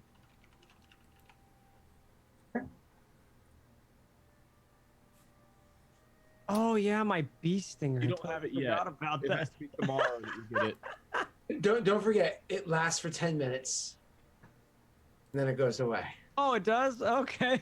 But you I'm don't gonna get wake it up and like, today. whoa. You have to It flip the wouldn't have coin been there when tomorrow. I got up because Oh, that's right. it would have been during the carpet ride. And then it can't be during this one. Oh, it would have been for the carpet ride, wouldn't it? No, you can't. no. You used it already today. It has to be You have tomorrow. to long rest, which you haven't done yet. Oh yeah, that's right. Okay. So after you rest, you'll have to flip the coin. You get the bee stinger, so you don't get the roll for that. You're right. All right. Well, I guess we're on the magic carpet now. Yep. Heading back towards the orcs. Correct. So you are heading back towards the orcs, as you had just said, et cetera, et cetera, et cetera. As you are going to leave the keep entirely, you'll actually have one of the orcs is going to call to get your attention. Just as a quick glance as they call to get your attention. And All the of call, us by or the way, just is kind of like, oh, just kind of like calling to get your Who's pull your attention? attention that way. All of us? The group, you're all walking. Imagine Thonk They're would like, yo, Wade, what up, little Wade? Who's this? That's Wade. He sounds incredibly handsome, intelligent, and charismatic. and He that's was why your when he- character's insane. Let's say he was when he had hair. Oh. I Now he see. can't keep his house together. Oh. I see. I'm just gonna go. So anyways, so you the orc that calls out to get your attention. Looking at them, you can clearly tell by like the marks on them, the clothing they wear, the blood and whatnot that's on like the clothes. This is actually one of the torturing orcs, one of the ones that have Would I have recognized him? from down below. And he called to get the attention. And you can clearly see he's actually looking specifically at Syax. And he starts walking over towards Syax and he starts speaking to you in Orcish, which of course you don't understand. So he comes over and he's like, and Thonkins and Vicelor can hear him saying, I just wanted to say that it was an honor to watch you suffer. It was enjoyable to bring pain to you and see how it made you the better person that you became and made you whole. I found something hidden within one of my other subjects. It was curious.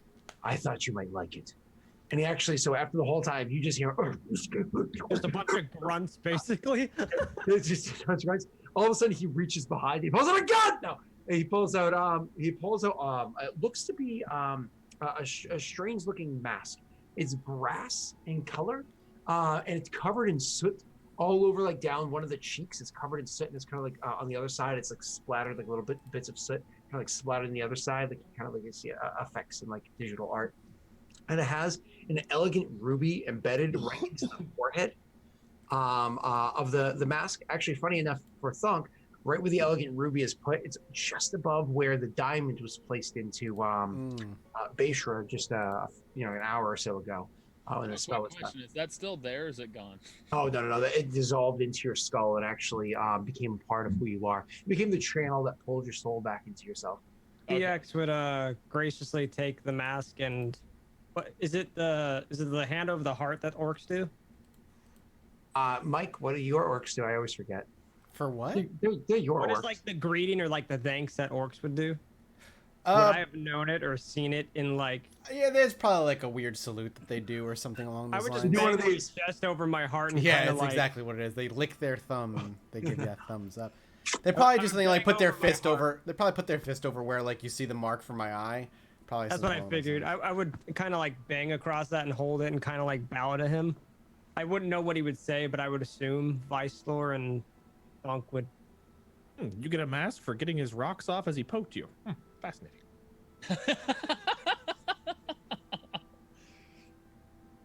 Bayshore would just during thank this the entire orc. thing, Bayshore would be trying to find whatever food was on the ground, grabbing up a whole Oh bunch. yeah, you're still hungry. He has time to make up for the fact that he was dead. He's starving. I was hoping that you would just raise up, be like, I need food. I'm hungry. Try to eat the old man. So Bayshore's just grabbing whatever creatures or stuff are around that he can eat. CX would thank the orc and ask Thunk to say thank you in Orcish. I would just. I would tell you how to say it more or less. Oh, okay. So yeah, I would try and This group has been very, very willing to listen to Groomsh orcs. It's a nice change. It is. I mean, I had a nice time. I don't know why everyone's bitching. Otto Exactly. would all be like, I'm just gonna back out of. Yeah, pretty much. Vicelor doesn't really And care Rye about would be the like, "How do I kill all of them?" Yeah. Vicelor knows the religions. He just doesn't really care because he's got one obsession. Yeah. I don't know it entirely, but from what Thunk has told me and You're what I into have it. It's a wonderful religion. Sure. That is Off the we words go. I would use. Do I know what this mask does?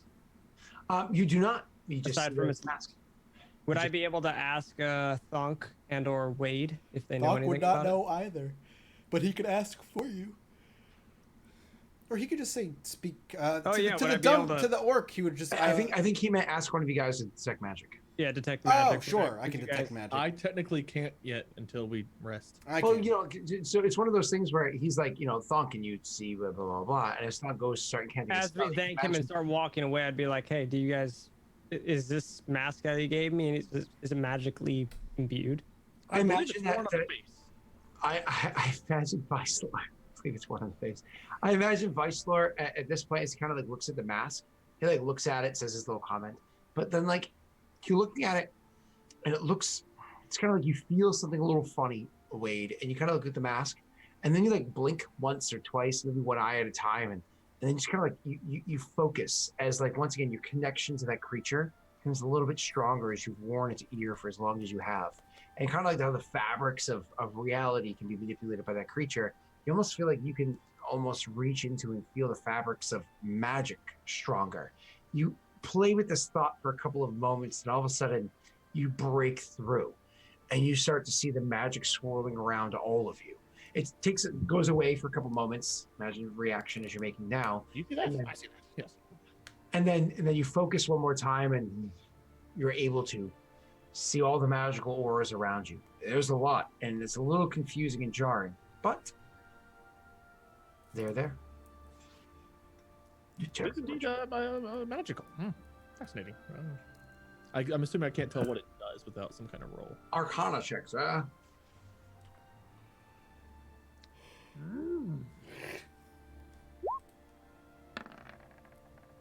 Nice. Here we go. I was like waiting for the result. Me too. I've not even gotten the result yet. 25. And You got 25. don't ruin it for him. Don't ruin it for him. Hold on, wait for it. There it is. Hey, here we go. I got that. Yeah. Must be at least this tall to ride this ride, Wade. So anyways, you can see a lot of heavy transmutation magics around this mask. What kind? Transmutation. A lot of heavy transmutation magics around this mask. But you also do sense with the 25, not only are there heavy transmutation magics, but there's deep down hidden underneath the layer upon layer of powerful transmutation magics, you can also sense a small inkling of a curse. It's a mild one, but there's something inside of it as well. Can I remove the curse? You Without cannot, messing with the magic? without like destroying the item or learning to be some sort of reforger, you don't think you can remove it from the object, but you might be able to remove it even if temporarily from someone who wears the object. Well, transmutation magic, I can't tell exactly what it will do, is heavily present on this mask. I assume you wear it to trigger the effect. However, there is a likely negative a side effect, of which properties I cannot quite deduce, but probably not that bad. I'll hand it to. All right, so he actually pocket it, kind of put it inside of his robe pocket. Not something I can normally deduce. I feel as if. Is it a full-on mask that would cover my entire face? It is a mask that covers, hold on just 1 second. It is a mask that covers pretty much your entire face except for like around the mouth. Kind of like leaves this area open. You know what I mean? But then the rest of the face is covered with brass. Like I said, like half of it is It's completely all covered. soot and kind of just And then it kind of like fades out to less and less, revealing the brass on the other side. And there's the one ruby right there. one ruby. Interesting. now, Okay. I believe that I'm becoming more in tune with. He'll tap the earring, whatever this is, for better or for worse. I will ask you all keep an eye on me just in case if the creature had to burst out of my earlobe or something. However, good things seem to be coming from it for now, but who knows as time goes on. I may transmute into a horrible creature myself and attempt to eat the party. Shiax looks to Thonk. Can we just leave him? Perhaps we should just kill him. Not recommended. Vaishra would just say, he has his worth. Thank you. As he like licks the ground. Poor Beshra. No dust. So it is important for you to note there, Pat, this item does require attunement for you to get all the benefits of it. If you just put it on, it's nothing. It's just like, do I look badass? Right, I kind of I have look to. badass. I you know? figured I'd have to attune with it. Now, the question is, you already have attuning items. Let's just go over what you're wearing for magic items currently. Your pendant that you. Not your I don't pendant, think I your coin. ever attuned with that. Your But coin requires attunement. Your pendant of misfortune that you never wear requires. I wear it. I'm not attuned with it. You're not attuned to it. Yeah, that's right. That's right. Your gloves of Taco Tuesday require attunement. So currently, you're attuned to your gloves, your And my coin. not the pendant, and you are attuned to your braces of defense. I'm almost positive they require attunement. Let me just double check that. I would assume I've been wearing those since we started this campaign, so I would assume. Give me 1 second. Requires attunement. So you're already attuned to 3 out of 3 items because 3 is what you can normally maximum hold on to. So how do I? Gloves of Taco Tuesday, your coin, and your bracers. As part of the short rest where you attune something new, you can forget the attunement on something else. However, if that something else is a cursed item, it requires something to remove curse or break enchantment or anything like that for you to negate the attunement. I assume there's no curse to the braces of defense. I No, imagine those are not cursed. Your gloves of Taco Tuesday are not cursed. Unfortunately, your coin is. You're Wait, upset. your gloves of what? My gloves of Taco Tuesday. When did that The happen? famous legendary item. Jesus Christ, he doesn't It ever happened listen. like 2-3 sessions ago. Gloves Mike of- doesn't know his own magic items or anybody else's. I have my magic items written down. Sure. I I didn't have know a they were ring called of the eight gloves of corpses. Taco I Tuesday. asked what my gloves were called, and Scott was like, "Oh, just gloves of Taco Tuesday." I was like, "Okay." All right then. Oh, because they were a Patreon item, but the patron didn't name them. So, right? No, that wasn't a Patreon item, right? That was something I made. I don't know wherever it came from. That was a Scott made thing, yeah. But yeah, Taco What Tuesday. is- Whatever. I was Can I tired. know the name of the mask? Actually, that's one of those things where you'd probably turn to Wade's character, and Vice Lord, like, is there a name to the mask? And Wade, you can actually look at the mask one more time and just kind of like focusing your stuff on it, whatnot. This is actually more of a history check because your Arcana was high enough. I'll allow you to roll a history check. Wow, nice. 22. You can look at the mask, you kind of like pulling from that history again. There's that latent information that's locked away, lost in your minds, coming from your ear. You can almost hear it whispering again. And you can actually feel or hear, or somehow know. I'm trying to listen. It's called the Mask of Cinders. Mask of Cinders. Yeah. The mask of splinters? No, cinders. Yes. Cool, thank you. Where I pulled that information from, I cannot tell you, for I do not know. However, that is what it is called. And you just spelled the C. Like Cinderella, Ella. Was this a A- Patreon A. item as well, or was this? Can I know that? Cinder spelled with a C. Just the word cinder is spelled with a C. Oh, with a C. I apologize. Yeah. All right. So, anyways, and so you have that, and you can choose to attune to it or not. That is up to you. But I have to wait till we rest. Or Yeah, can sure. I do that? You can can do I all your just- flag. It's short rest. Okay. Yeah, I'd probably just remove the bracers and attune with the mask. Sure. The bracers of defense gave you, I think, a +2 AC. Which was keeping you alive for a little while. But so you attune with the mask. One of the first things that happens to you. So is that it for the RP? Leaving the keep? I believe so. I mean, as long we got on the carpet and we're taking off, right? This is happening on the carpet. I Yeah, believe- it is. I'll say for the most part, like there's no reason to linger because there's an army marching. We need. To Yeah. I was just making sure that before I go into shit like what does the mask do? Yeah. Okay. Gotcha. No worries. All right. So, anyways, by putting on the mask and attuning to it, one of the first things that you notice is your charisma score increases by 1. Charisma goes up by 1. Yep, just make sure you write down somewhere that you have a set what your original number was, like probably under like bio under one of your other pages. But your charisma goes up by 1. You learn the language of Ignin. Cool. So the languages you can just add Ignin down there. So all of a sudden you can speak, and Ignin is a dialect of Primordial. How do I spell that? Ignan. Ignan. Si, senor. If you just type it in the I, But then you feel other powers coming over your mind. You all of a sudden feel as the mask comes onto your face, you've been wearing it and you attune to it. You almost feel like it's burning so hot as you're tuning to it that it almost like melts onto your skin and joins with your skin. because of how hot it became and how it almost like liquefied your skin and joined to it. It's not something that's easily removed. You would require that remove curse again to be able to take the mask off. But as long as it's linked to your face, and only for sorcerers, you have the ability that as an action, once per long rest, you can actually polymorph yourself into a fire elemental as per the spell polymorph. So there's limitations to it. However, if you are specifically a sorcerer of 7th level, you can also at the same time sacrifice a 4th level spell slot, or what would that be, 6 sorcery points. And instead of just turning to a regular fire elemental, you could turn to a fire elemental myrmidon. I don't know what that means, but okay. Myrmidon is Sounds usually like mermaid. yeah, a fire elemental myrmidon is let me grab a picture of a myrmidon for you. Here's a fire elemental myrmidon, and I'm gonna throw this into Chat. I actually don't have regular chat open, so I'll toss this into Discord chat, Okay. and if one of you guys want to toss it into Twitch, Yeah, I got it. I can see it. I googled it. cool. That's pretty So- wicked. That's what a fire elemental myrmidon looks like. Where are you throwing this, Scott?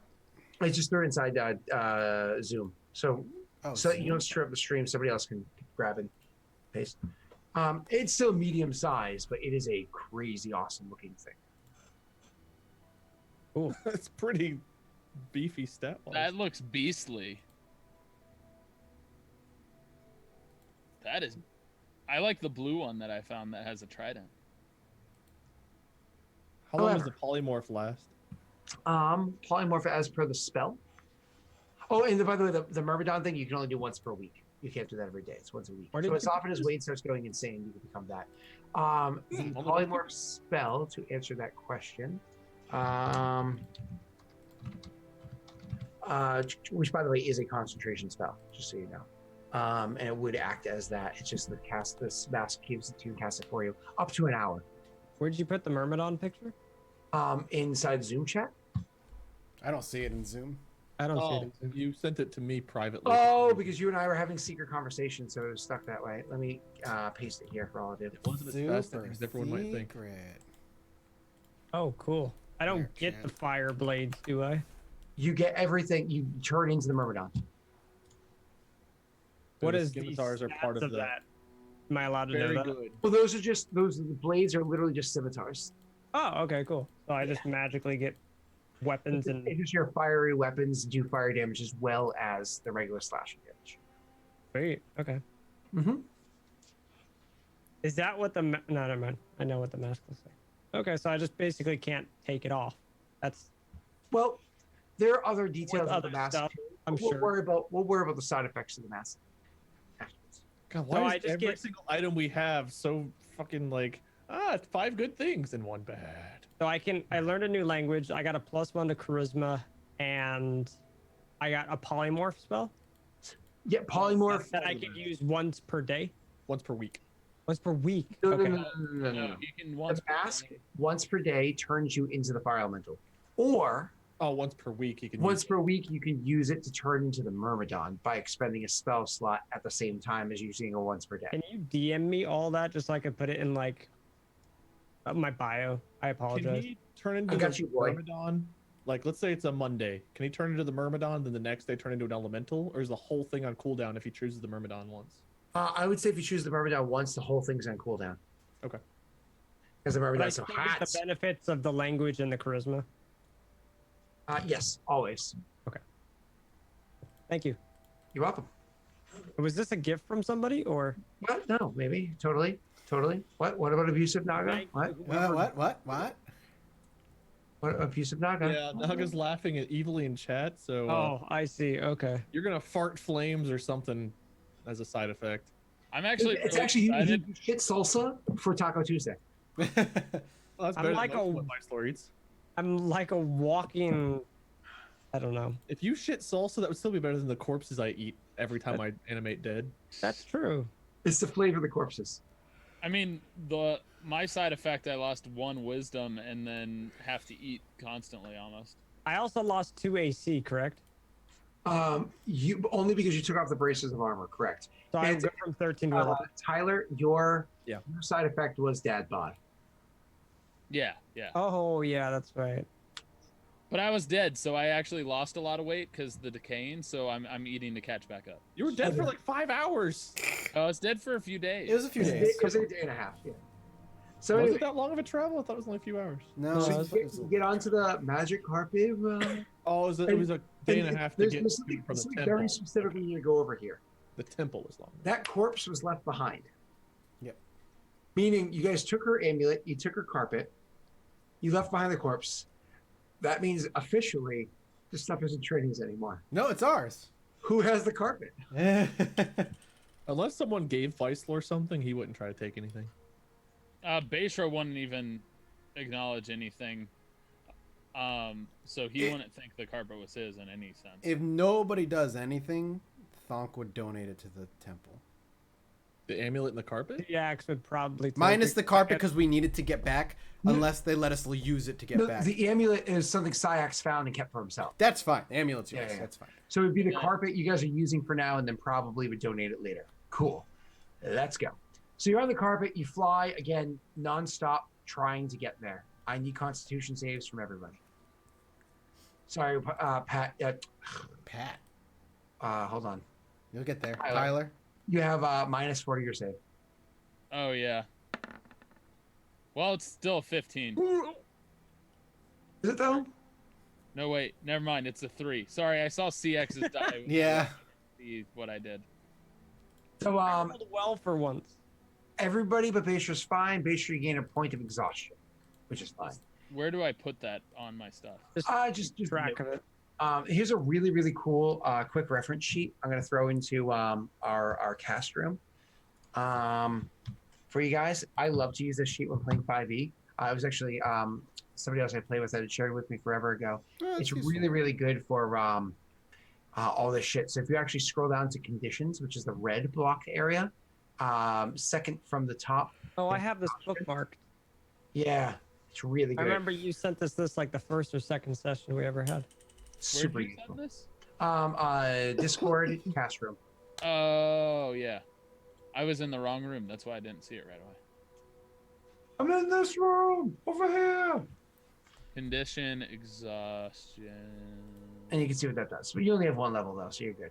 Moving on. So you guys get back to the camp. When you guys get back there, everybody's looking a little bit worse for wear, tired, so on and so forth. It's been a long time.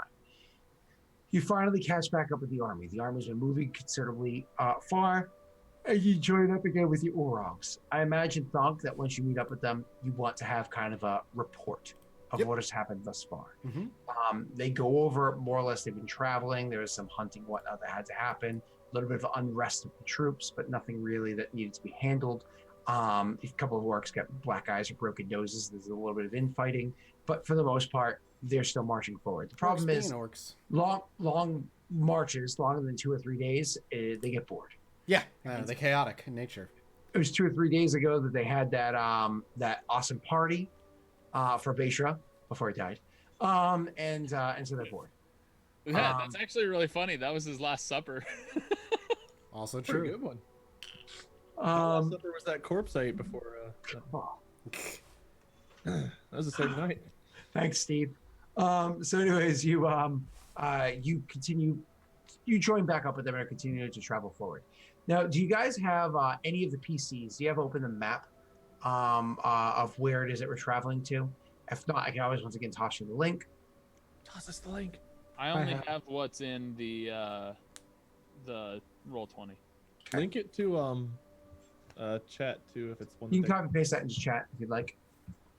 Just to remind them, and just as a reminder, we're the region you guys are in, the northeastern corner, over by the nation called Thay. Mm-hmm. There you That's go, what it- chat. AY. Northeastern?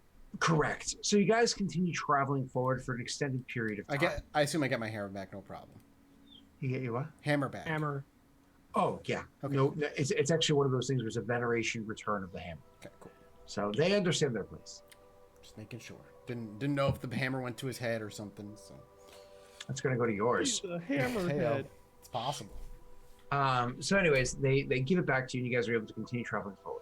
Now you're traveling south of the West Mountains until eventually, just because of safety and numbers, obviously there's what 150 of you, 154 of you, whatever. Plus there's safety in traveling in regions that you guys know best.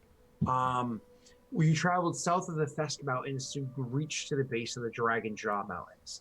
Now these aren't your mountain range. These aren't where you're generally considered at home or safe.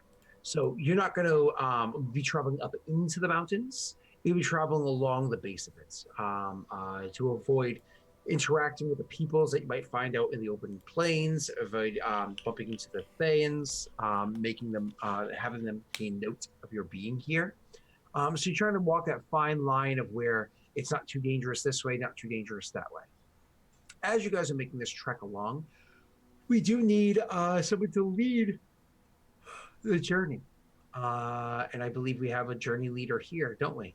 Leader boy. Survival check. Is it Tyler? Yep. It's definitely not gonna be me. What's your survival? Would it still be a -4? So by the time you're actually making survival checks, we're going to reduce it to a -2. Okay. And you're Have we exhausted. taken a long rest yet? Yeah, we're going to say it's a couple long rests later. Oh, thank Okay, God. so I'm no longer exhausted then. Correct. All right. So regular survival.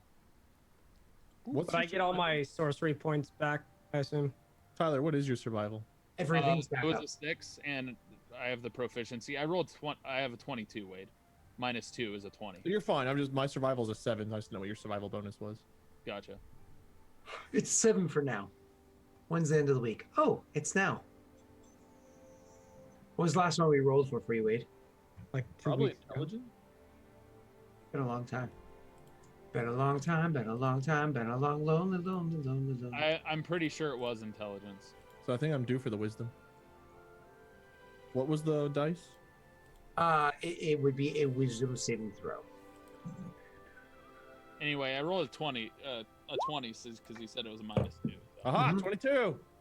Safe for the week, fuckers. So with your 22, you easily are able to. The only one I don't want you to hurt, Wade, is your charisma, because that's like what your character's based off of. I don't want me to hurt that either, so let's get rid of this curse. Nope. So you, Tyler, with your traveling, you actually are able to keep them on track, keep them in that fine line very well, avoiding any beyond very mild interaction with those that exist in the Thayan lands or those that exist within the mountains, so on and so forth. And you're traveling forward for an extended period of time. More or less travel montage. I'm going to describe some fun details in a moment, but first I need, after another week, for you, Wade, to make me another save.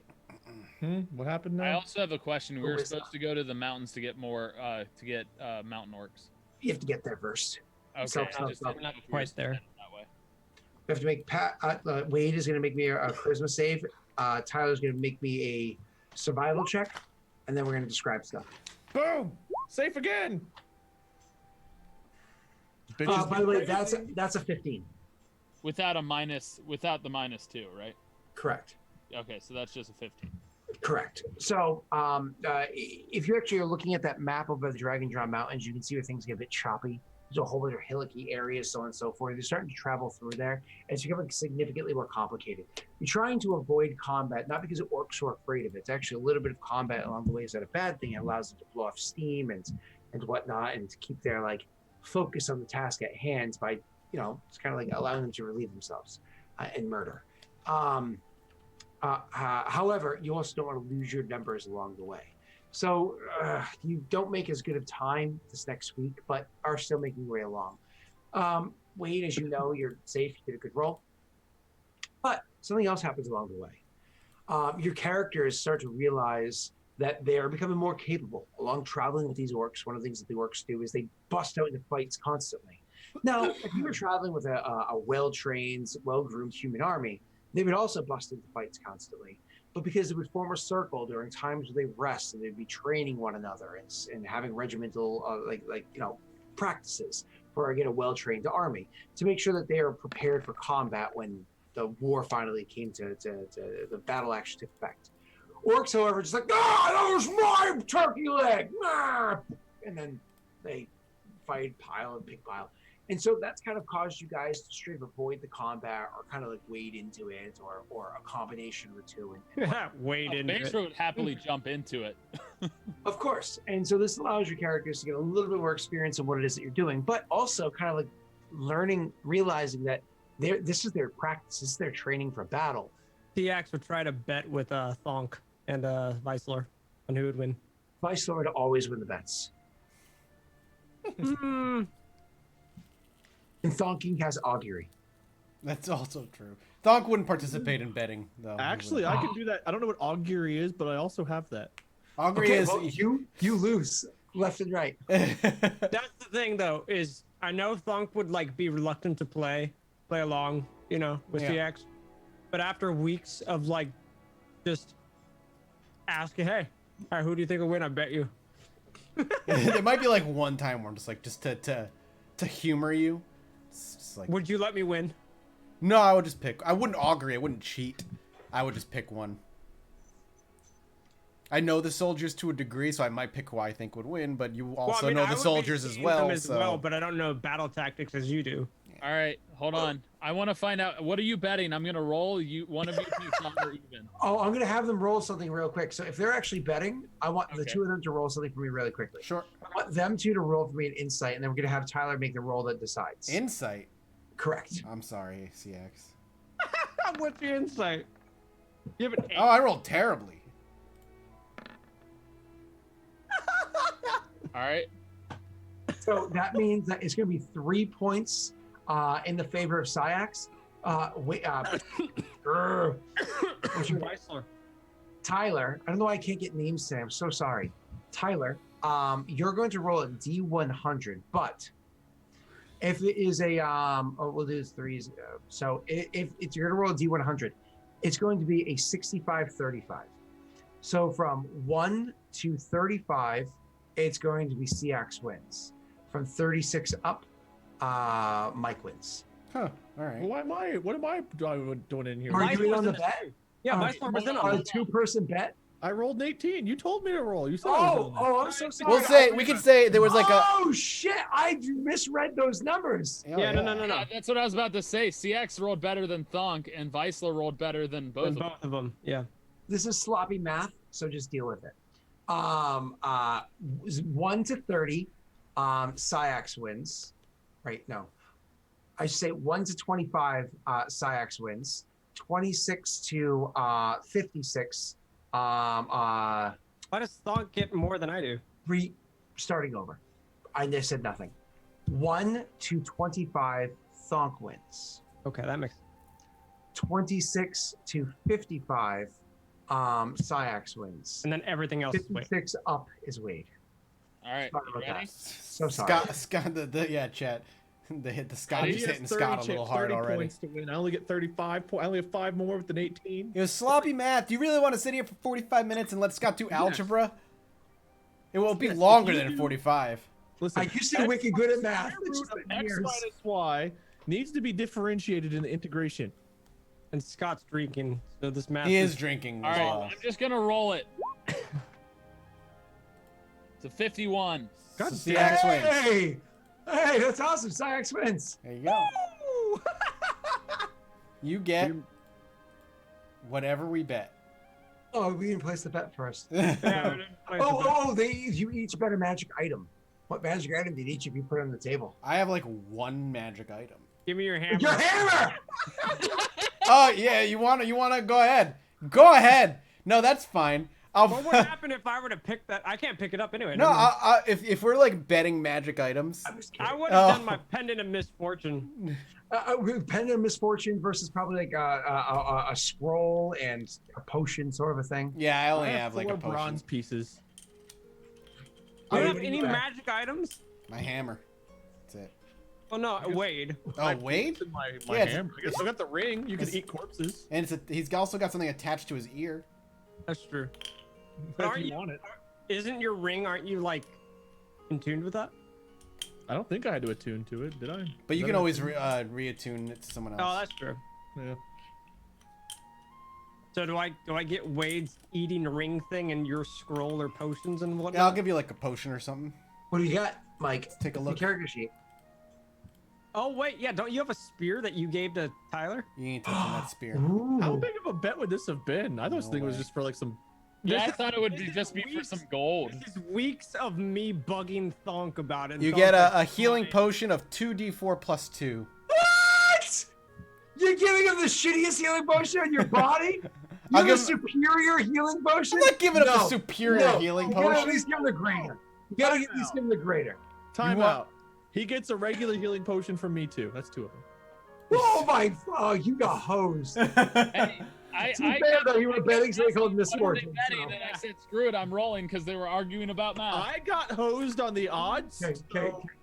So You I get- got. That I got 51 should have been mine. Is that what I got? You You had had 2 healing potions. I got 2 healing potions of what? Mine's 2d4 plus 2. Same for both of them. Yeah. That's Minor- the only healing potion I minor have, healing so I now have no Yeah. healing potions. Yeah. Thanks, you greedy jackass. Wait, did you use your own on him? I thought you took him off of his body. No, I used my own. Oh, did we take the one off that Trini used from? No, I had one. Because she took it off of your body to give it to you.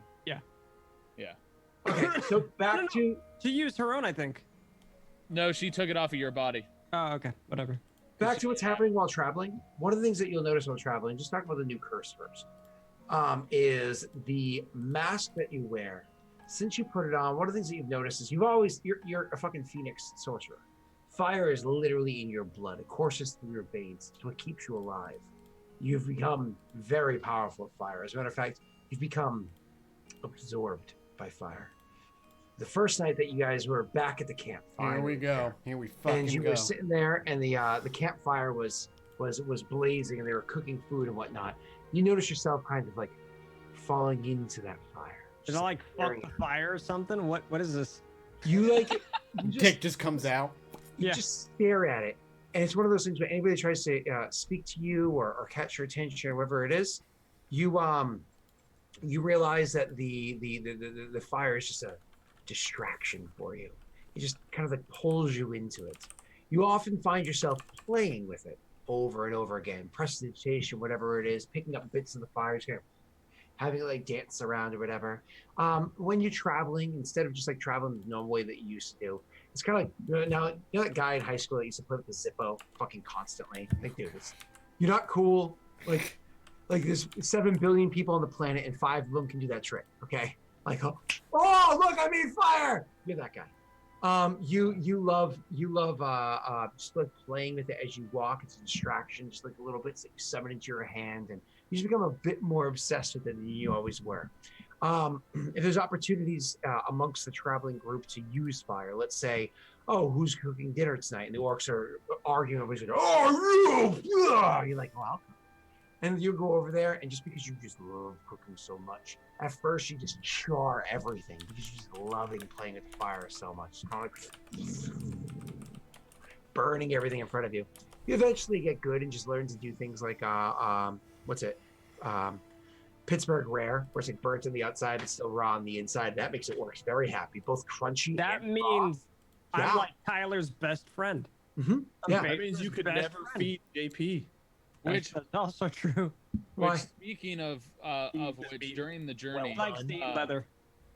Basher Oh. would have been pulling you aside to train CX. Pulling you aside, what? To train. Oh yeah. We're gonna get to that. That stuff's afterwards. Don't worry about that. Okay. So you're just like become extremely obsessed with fire. But one of the things that you notice is at one point in time, literally while you're sitting there and trying to cook food, you kind of like feeling it. You have the whole like, you know, let's say it's a deer that was shot there, or like a large goat. What are those mountain goat things called? The big ones? Goats. Ebu or ebu. Forge cheap. Ebola. Ebola. There you go. A huge Ebola. You know, that was caught by one of the orcs. A spear throw. Ibex. Ibex. Thank you. K Bingo. Good work.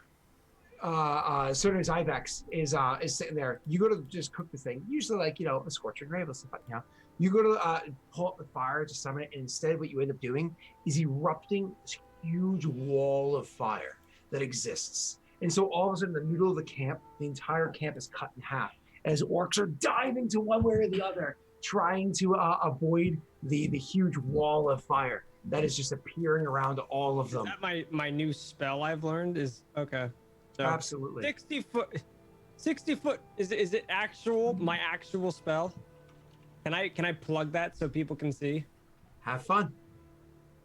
Cool. So I don't want to Sure. cast it. How do I just keep plug it? drinking some unfunny scotch? Go to spells and you just click on the name of it, I believe. No, that didn't do.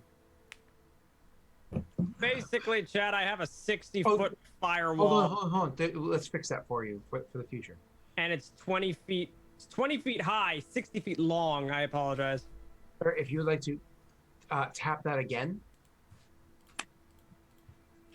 Whoop, Tap it again. Click it again. whoop. Here we go. Left foot again. Cha Right, cha right, now, left y'all. Does So everybody guys- in the camp have to like do a save? Oh, they just kind of like dive this way and that way. You end up burning a whole bunch of the people around you. It's one of those things too, where as you're getting into the moment and you're feeling it happen, just like this huge bit of fire as you're making this huge wall of fire. Literally, your skin turns on fire too, and you like feel the burn, and you're like, and it's just this ridiculous way. Everybody looks over, they see you on fire, almost like cackling.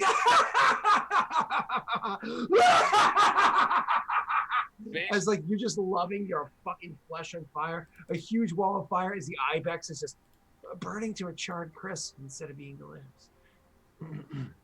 Beishra, if he saw that happening, he would try and stop it. So he'd probably shoot an arrow at his hand. Try and get him out of his focus and out of this whatever phase he's in. Unfortunately, whatever interactions happen afterwards, and feel free to have an RP moment. Can I just in the midst of all this, can I activate my spell or my effect of my mask and just turn into a fire elemental? So you I just want it to just happen. I know how you played it is very well, but I would like it to just passively happen and something I learn how to control. as the arrow comes whizzing by and like leaving a cut into your hand as this is happening, almost like breaking the momentum, you kind of like almost instinctively reach into yourself. No, not into yourself, into the mask, and you find that wall of fire that's there, that power, and you reach into that power and you pull it into yourself. And then all of a sudden, as your skin was already on fire from Flame of Flagellus or whatever other shit you had, you can feel your whole body. It's no longer just your skin on fire, but you're on fire within. I am just fire. You become fire, as all of a sudden you turn into a fire elemental. Do I have a discernible size or? I believe it's medium size, what you're forced to from the basic casting of the spell. Okay, I was looking it up, just a little bit of the stuff about fire elementals and junk like that. I don't have time to quick look at everything. I'm gonna ping Mem real quick, because Memton's awesome about what elemental you would turn into as base casting of it as a fourth level spell. Would my AC become that of a fire elemental? I turn into a fire elemental. So if you actually read the rules of it, it's the new form can be a beast whose challenge rating is equal to or less than the target's. So the target's game statistics, including mental ability scores, are replaced by the statistics of the chosen beast.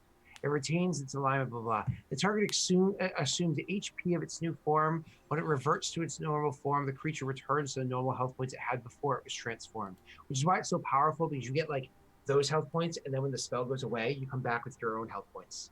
It's like, oh, I've got 2 pools of health points. Cool. I can also. Is this the same fire elemental where I can like squeeze into a narrow space that's 1 inch wide? Without. You're a fire elemental. Yeah, you Okay. just rise the fire. Yep. I'm just really weak against water, so I don't want to get anywhere near water. Oh, go ahead. I'm sorry. Do your description. Oh no, I was just gonna say I turn into a fire elemental and I'm just cackling as half of our. I would assume half of our like camp is like on fire. I would prefer not. Well, Those are supplies that we need. I didn't mean to. You dick.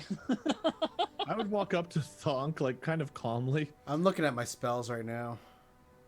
I believe, perhaps whenever he's not a flaming elemental, we should perhaps try to remove the curse from him. I believe this How may long be... does the fire elemental like? How long do I stay? As long as you concentrate, up to an hour. That's Oh, fine. so I I won't can- talk anymore until you guys are interrupting me. Shut up, Wade. Apologies. Go ahead. God, I will stab you in the kidney and shove it in. I got a spare. It's okay. Would you say he entered the state at just a height of emotions? Like that's why he did it? Yeah, that's what he chose to do. Yeah. So would you think calm emotions would work? It's a good question. Up to CX mostly? I would like, honestly, in this thing, I wouldn't want to imbue, like I wouldn't want to know that I can become the fire elemental prior to this moment. I would like to just It just happened, right? Yeah. because of the curse of the relic, and this is just me knowing I can do it. But yeah, I would think calming emotion or whatever would work on me. It would just like, would that work against whatever curse I have on the mask? Yeah. It's fine. Yep. Okay. So, yeah. So seeing like this chaos happening and him losing his mind and knowing how the orcs can, especially their board, easily riled up. This could be a quick spark for another fight, and this could be a deadly one with the chaos that's happening. Vice Lord kind of approaching him. Stonk would just take a few steps forward, and Calm Emotions, that he would cast Calm Emotions. It hits a 20-foot radius, Scott, so any orcs nearby that might be getting riled up because of this, ideally will also be hit. You have to touch me for this? Concentration up to a minute. No, 60 feet away. 60 Okay. feet So away. literally Yeah. across the If you- camp. Yeah. He's at- I was gonna say, if you touch me, you're gonna take fire damage. Nope, so it's from, like Scott said, Okay. across the Cool, camp. cool. So, you can suppress any effect to target your charm frighten. I mean, I would just want you to calm down. Basically, what it would just be, all it would happen, like realistically, all that would happen is all that intense, maybe excitement and energy and reveling in it all of that would kind of get a wet blanket, quote unquote, kind of thrown on it. You still feel the excitement. It's not like it goes away, but it's manageable. It's like it feels like the tail end of the excitement. Everything. well, is, as your spell hits me, yeah. firewall slowly lowers to a, I don't know, kindling flame across the entire where it stood. I take on my earlier form of CX and just, come to and realize what I did. And Bayshore would have actually been running towards CX and where CX was. He had shot the arrow and realized it didn't work, so he'd try and get closer to try and do something himself. So he might actually be in that 20-foot radius. You would just calm your emotions. That's all. The question I have on that is because I'm just reading it. It says you can suppress any effect causing a target to be charmed or frightened. And technically, in a way, Bayshore is charmed. It says you can suppress any effect causing a target to be charmed or frightened. So I can choose to charm you or frighten you, right? No. Oh, it's Suppressing. yeah. charming Oh, you can suppress. effect. For some reason, that didn't click in my brain. Yeah, I mean, I guess so. I mean, I'm not specifically choosing one or the other. I guess I'm like, is it a blanket effect? It hits both, Scott, or do I have to choose charmed or frightened? And I can. suppress. He wouldn't be choosing to do either one of those because it wouldn't fit he in the would just moment. be trying to calm me down. It wouldn't. Okay, so it wouldn't have done anything. You probably Yeah. wouldn't even have known that Bayshore was there. Right. You would walk into the area of effect and just your general emotions would be calmed I down. imagine you're shooting in like a cone, kind of a. It's just an area, like a 20-foot radius, up to 60 feet away. So essentially, I would stop going towards. You might be CX. going towards him, but you might be going towards him without the intention of trying to stab him anymore, or whatever it is that you were running towards him now. Oh, the reason that Bayshore was running towards him, he's literally trying to stop the chaos. Yeah, I feel you. Well, after you casted calm emotions, I would have just calmed all the flames down. I would have calmed down, and I would have looked around and see that I burned a giant wall of fire and apologized to everybody. Like, I'm sorry. I don't know what came over me. I was cooking and I got a little too excited. Next time, keep it in your pants, CX. I believe this is remember that's a nasty side effect of the mask. I believe this could be related to that. Either that or no, probably that. I might need you know how to nullify curses, Icelar? Do I know what would happen if I cast remove curse on him? You do actually. You'd be able to. He'd be able to remove the mask if he chose to do so. He'd be allowed to unattune it if he chose to do so. It wouldn't actually remove the curse. It would just allow him to remove it. Correct. which wouldn't allow me any of my You lose the abilities that it gave you. right. I can, a couple options here is we can try to keep an eye on you and continue to keep you calm, or I can allow you to remove the mask. However, you would lose the benefits that it bestows upon you. If he was just if I was able to remove the mask, would I still go kind of crazy with that wanting to watch Not if you everything were to burn, do- Scott? Or would it Um, only be active while it's on my face? I apologize for not knowing the rules of attunement. No, you're fine. If you unattune it, so first of all, because it's cursed, you can't take it off. You can't unattune But it. if you were to remove the curse so I can, Yep, taking it off would be. It's more of like an RP thing. You'd be able to remove it, but like after, like Still let's say after an hour or so, all of a sudden like the curse would kind of like come kicking back in and almost like my precious, and put it back on sort of a thing. that's what I assumed. You know. Okay. Yeah, I would just probably ask for an attunement, like for you to just remove the attunement, Wade. Ah, very well. Do I need to roll anything for that, or can I just remove curse? No, you're fine. Go ahead. Yep. So all of a sudden, you remove the curse from the mask, allowing him to take it off if he chooses to do so, and even unattune it if he chooses to do so. I would unattune it. I would take it off, and I would kind of just say, "This is probably not time for this," and I'd kind of store it in a kind of one of the scorched rags I pick up off the ground, and I kind of put it in my backpack. Okay. There you go. And so you can choose to. Useful in battle, though. Yeah. To base Pacer for and that. to Thonk, I'd be like, now, the feeling that mask seems to have put on him, maybe a compulsion he cannot resist again should he put it back on. So, if we are ever in a place where we need precision and or a careful touch, we may want to keep our friend CX away.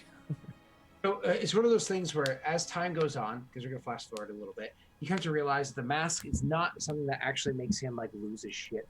Usually, the problem is as time goes on, days and days at a time, he gets this compulsion, not just obsessed with fire and plays it, so on and so forth, but he's like, I need to burn stuff, and every day that he resists it, it gets worse and stronger, like a building flame inside of a small container. Like imagine like lighting a match inside an oil canister.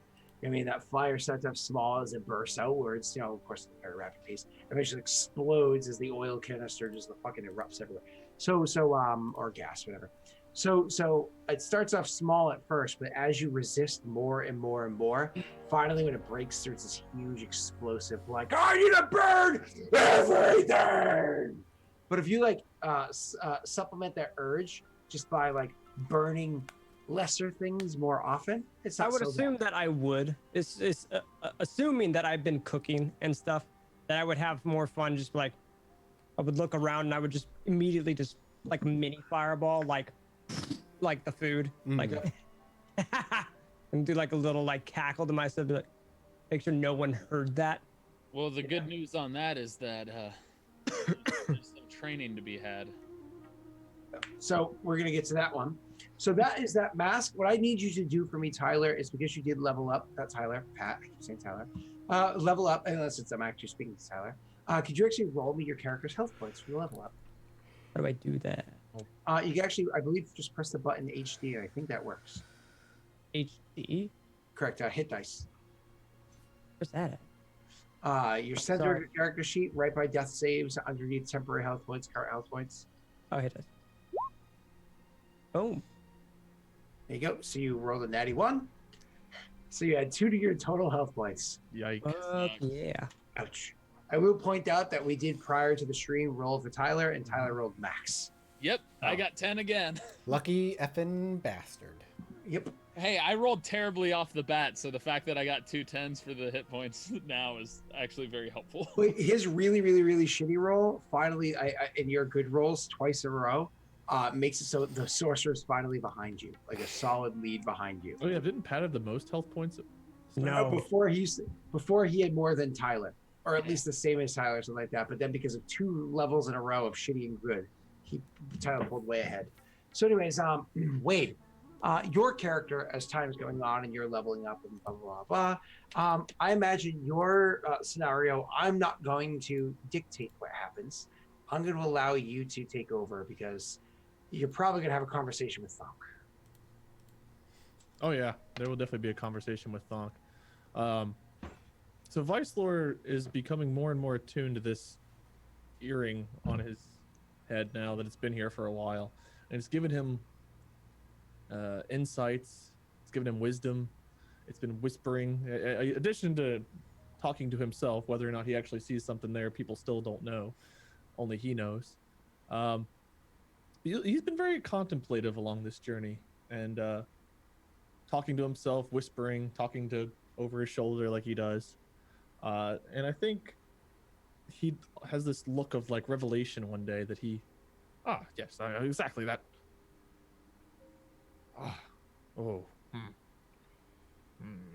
Remembering the fact that he just flat out cast animate dead, and that didn't go over so well the one time, I think he would approach Thonk before experimenting, especially after CX just burned half the tents down in the camp.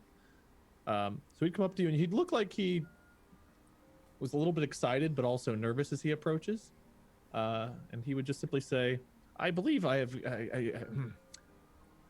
broken ground, had insights on a useful, probably, maybe, definitely, with a cost.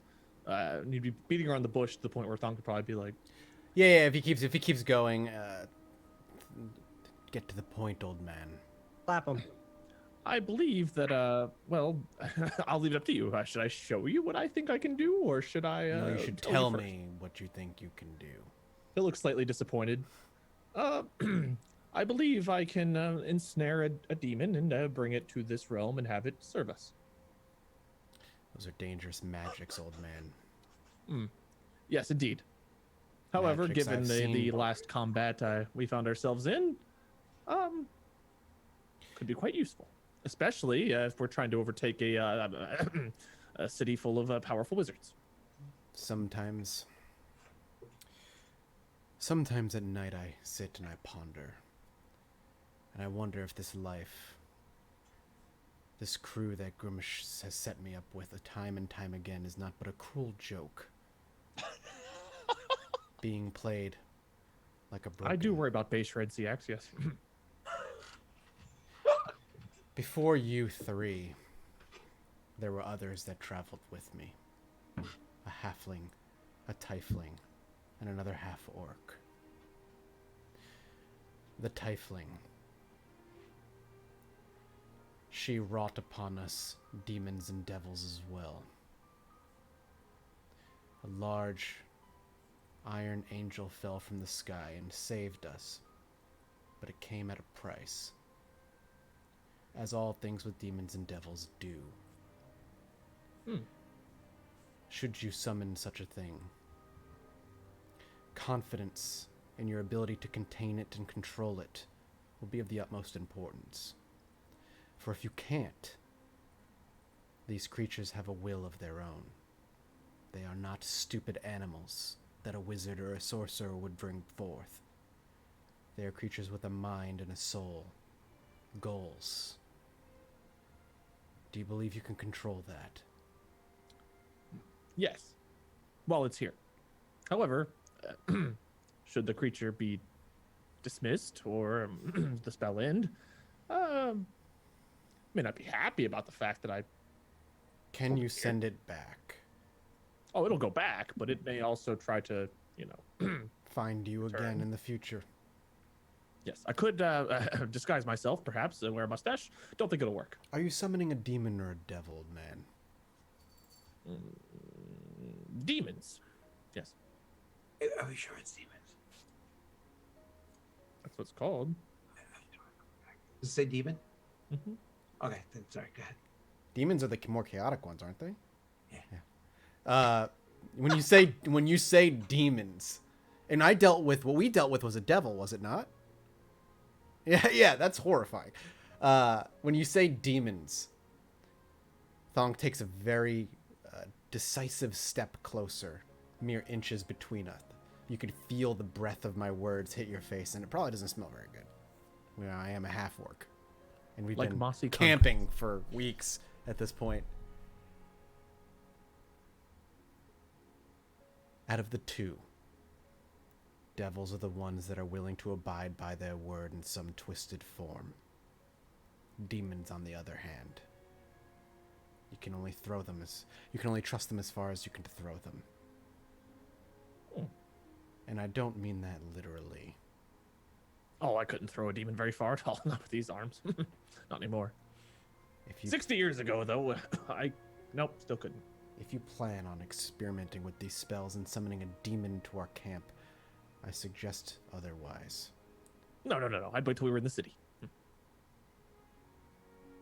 In combat, I see. It could still Yes, be dangerous. more of a dire need kind of. I don't see summoning demons as something to be taken lightly, especially with the knowledge that the demon would be aware Where? I was forcing it to fight for us. How? Did you How? come across such knowledge? Whisperings. I've gained a lot of knowledge and insights from this being attached to my earlobe. Some So the- whisperings I dismiss, others I take a little bit more seriously. And over the past several months, weeks, hard to remember, it's been giving me insights on. The creature we are off to end its life is teaching you how. I'm not sure if the creature itself is teaching me how, or if I'm seeing inside of its own knowledge. It's less persuasive and more informational. There's a vast library of information, most of it foggy, however, some of it coming clearer if I focus in. And tell me, Vice Lord, how confident are you that you're not being manipulated? Oh, 63.7%. You hear yourself. Yes, confidence is not exactly the strong suit in the ability. However, Allow me to lay this out for you in a more simple manner. You come to me.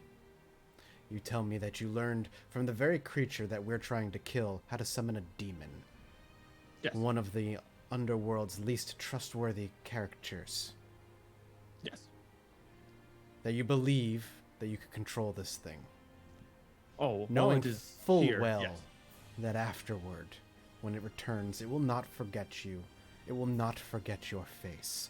It will not forget the chains you put upon it, and the orders you commanded it, and the lives you commanded it to take under your name, not under its own. A creature that thrives in chaos and self-servant. Yes. And you still wish to go about this.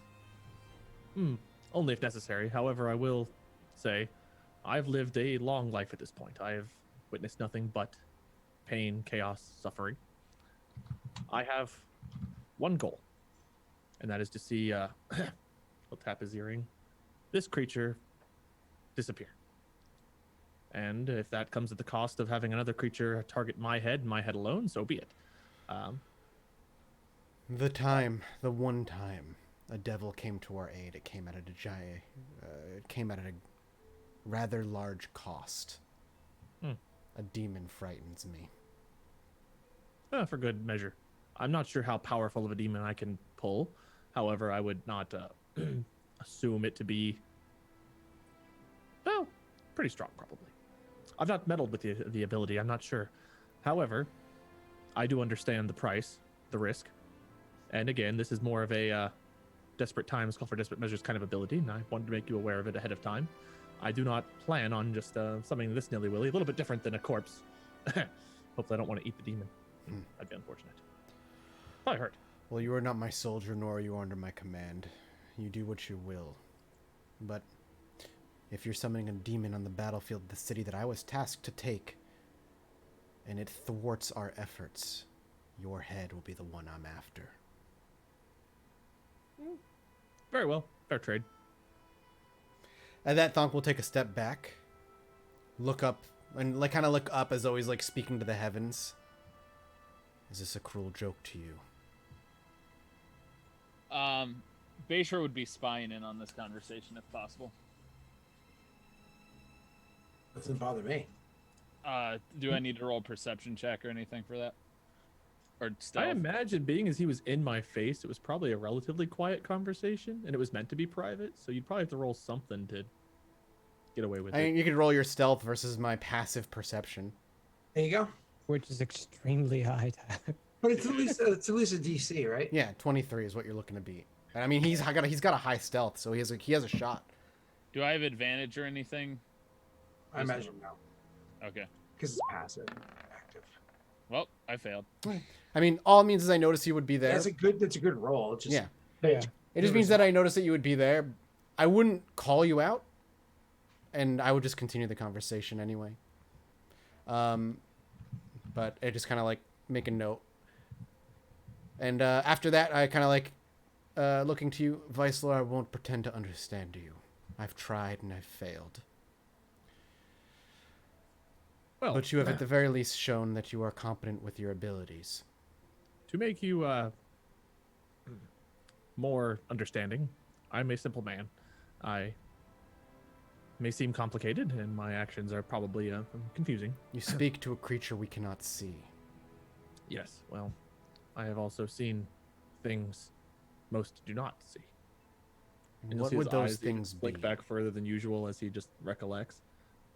My my very existence at this point is, as you say to the heavens, a cruel joke, as I fully expect to lose this party at any given moment, just as I have lost everyone in the past.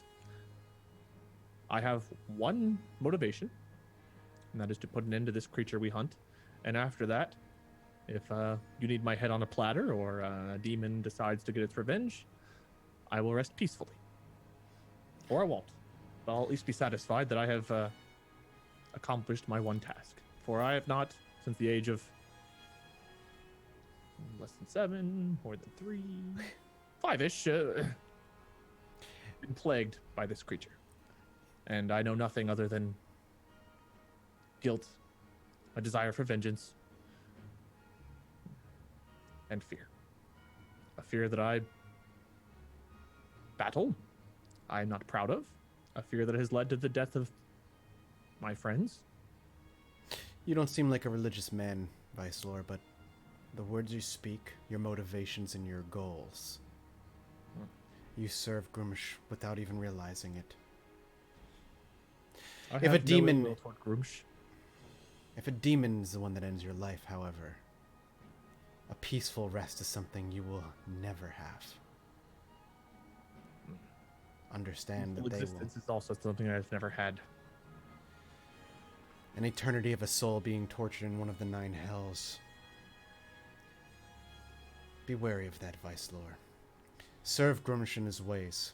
Serve that vengeance and feed that anger and take the life that is yours to take.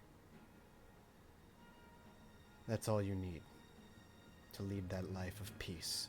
If you serve Grumsh in that way, and if you take that vengeance, your heart and your soul will find peace. I will do my best. Let's hope that this ability is never needed. But I will say, if I believe that it is necessary for me to accomplish my one goal, I will use it. And I told you what would happen if you lose control of it. We have an understanding. Indeed. Good talk. I like pat you on the shoulder and like walk away. Yeah, and Thonk will just watch you. Touch on the shoulder. Then Yeah. No dust. As he walks away, you'll see him look over his shoulder. You think he's looking at you, but you quickly realize he's not. He's like, "Oh, went pretty well." Goddamn invisible creature. you think it's an invisible creature, but you don't realize that he's actually a miniaturized Etten, and that is actually his. So anyways, cool. Another thing that happens while you guys are traveling along, because travel is fun. Oh, Wade, roll your health points. Oh yeah. Is it, just click the hit die, right? Si, señorita. Ooh, wow. Nice. Oh, good That's job. a pretty roll too. That bring you up to what? 49. Cheapers, creepers. Where did you get them peepers? Does that make you even with Beitra? Technically, you put me at 50. It still says 50. Oh that wait, make didn't I get that 1 HP point? Does that you were Beisha? I love how the rogue and the You warlock did are the say same. that Pat got that extra hit point. You did Um, say that. Yeah, but was it recorded? Like, do we have Yeah, evidence? it's on stream. Yeah, I heard it. I think it was pre-stream that this lie took place. So, God, you No. can have it. Pat, you can have it. Just because you're at 38 and they give you 49, 49, and 39, you know you're lesser. I was at 39 until it got my 10. I wanted to be even 50. And if it makes you feel any better, Thonk's 47, so two of you actually Oh, beat yeah. Thonk. I'm low. Ooh. Thonk is less a badass than he was before. All right, so the other thing that happens while you guys are traveling along is Basher, feel free, Tyler, to take over the RP, but I know there's a bit of training that needs to happen because Yes. what had happened in that last combat was atrocious.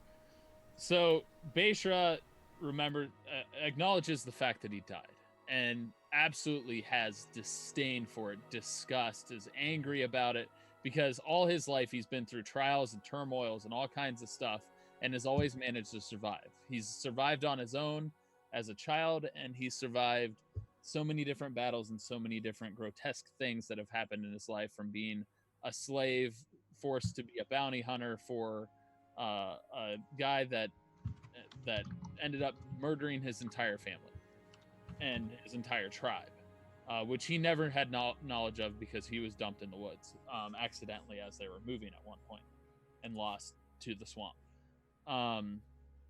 And so, having had that knowledge, he's been training with orcs, firing arrows at him, much like he was getting shot at in the bowl, and working on dodging, working on figuring out a way to get away from that damage, while also having melee attacks come at him. All of those different things, working at his ability to evade. And eventually, he would approach CX.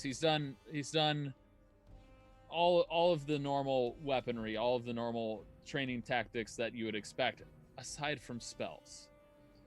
And having worked with CX and having a friendly rivalry, he would ask CX to come and train with him. You want me to shoot you? Yep, you're going to be shooting.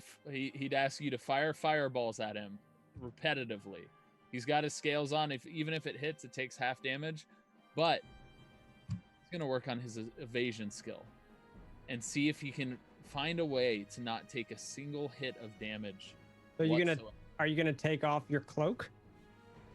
Eventually he'll start with the cloak on, but eventually he'll take. I mean, I can protect you. Well, he doesn't know that. No, that doesn't exist yet. Oh, it doesn't. Yeah. I thought because I leveled up, I have No, that. no, Now. no, but that's the whole thing. We're doing a level up montage. Oh, gotcha. Okay. So There you basically go. would approach CX and be like, I don't want to die again. Neither do I. Our rivalry would finish and I would win. You would never win this rivalry, Tiefling. ZX would slap you on the shoulder. I enjoy our bickering. Anyway, come with me. I've been training with the orcs tirelessly, but none of them have been able to give me something that is a lot more difficult to dodge. Something like the fire you spew from your hands when we fight opponents. ZX go, I haven't burned anything today yet. And he would just light up. Excited to throw fireballs. And then he'd just be, and Beisher would look at him kind of glaring and be like, wait till we're out of camp. ZX would say fine, but would be sad that he wouldn't see the entire camp, secretly wanting to see it all burn, but agrees. Where do you suggest we have our fun? Over here in the shadow of the mountain. Okay. And so we'd probably take a good 150, 250 foot distance from camp, if not further.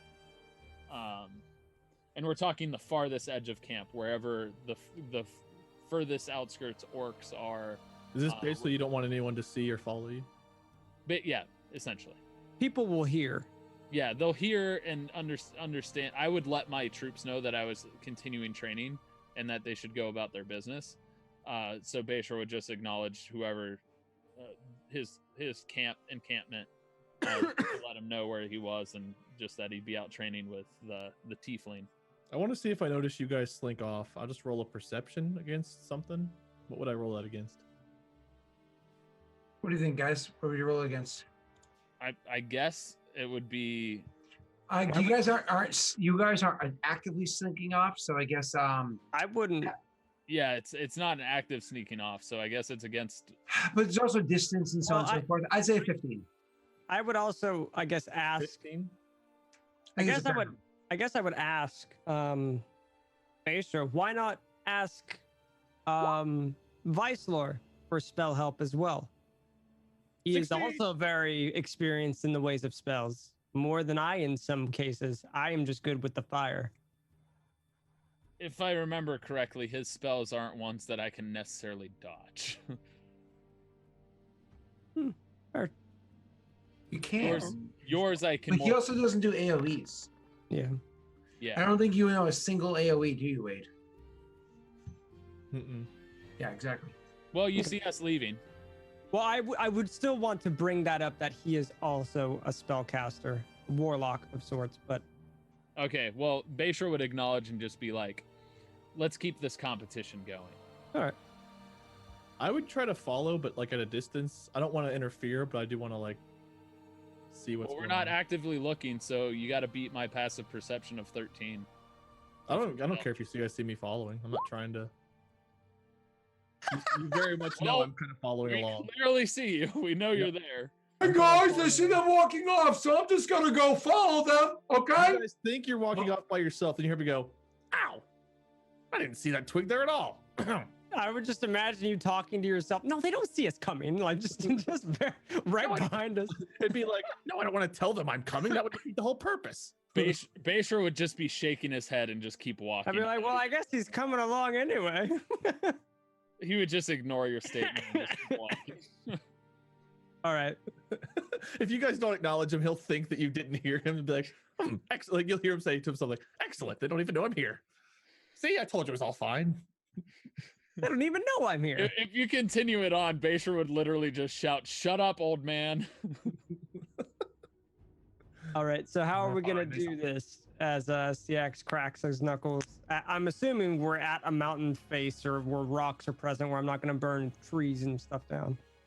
I honestly wouldn't care. There's probably some shrubbery, there's some grass, there's some trees. Nothing that I'm gonna hide behind. I'd look for a big grass. You want to be in the middle of the area. Yeah. Yeah. I want to be completely blanket, completely open, and I just, assume you want kind of a mockery of what we faced in your last battle. to an extent, that's what I had it set up. So there was like a bowl where the orcs were shooting down with arrows, and I was dealing with slashes and all of those things. All right. So CX goes on top of kind of a ledge about 30, 40 feet in the air. And, Oh, I wouldn't have put you up there. I was saying that's what I've done before. Because well, no, I was just gonna throw something down at you to begin with. Well, that's fine. I was gonna say, give me your best shot. Is what Bayshore would say. Okay, well then I'll just stand right in front of you then. I would put some distance between us, probably around 100 to. I would be much closer than that. I would want to try some new stuff out. So. Literally, Bayshore is bringing you to the woods and is the commander of this force of orcs, and you're seriously just gonna keep staying right next to me. Yep, I am. I'm gonna be about like 40 feet away from you. Bayshore's gonna keep looking back at you and just being like, and just keep trying, like, telling you to scoot back. Nope. Okay. Nope. So Nope. DX is gonna say no, and he's gonna take his hands and just smack the I'm gonna try ground. and persuade you to do that. Will I fall for that? Old school, not 5e, older mechanics. The way that persuasion would work, it was always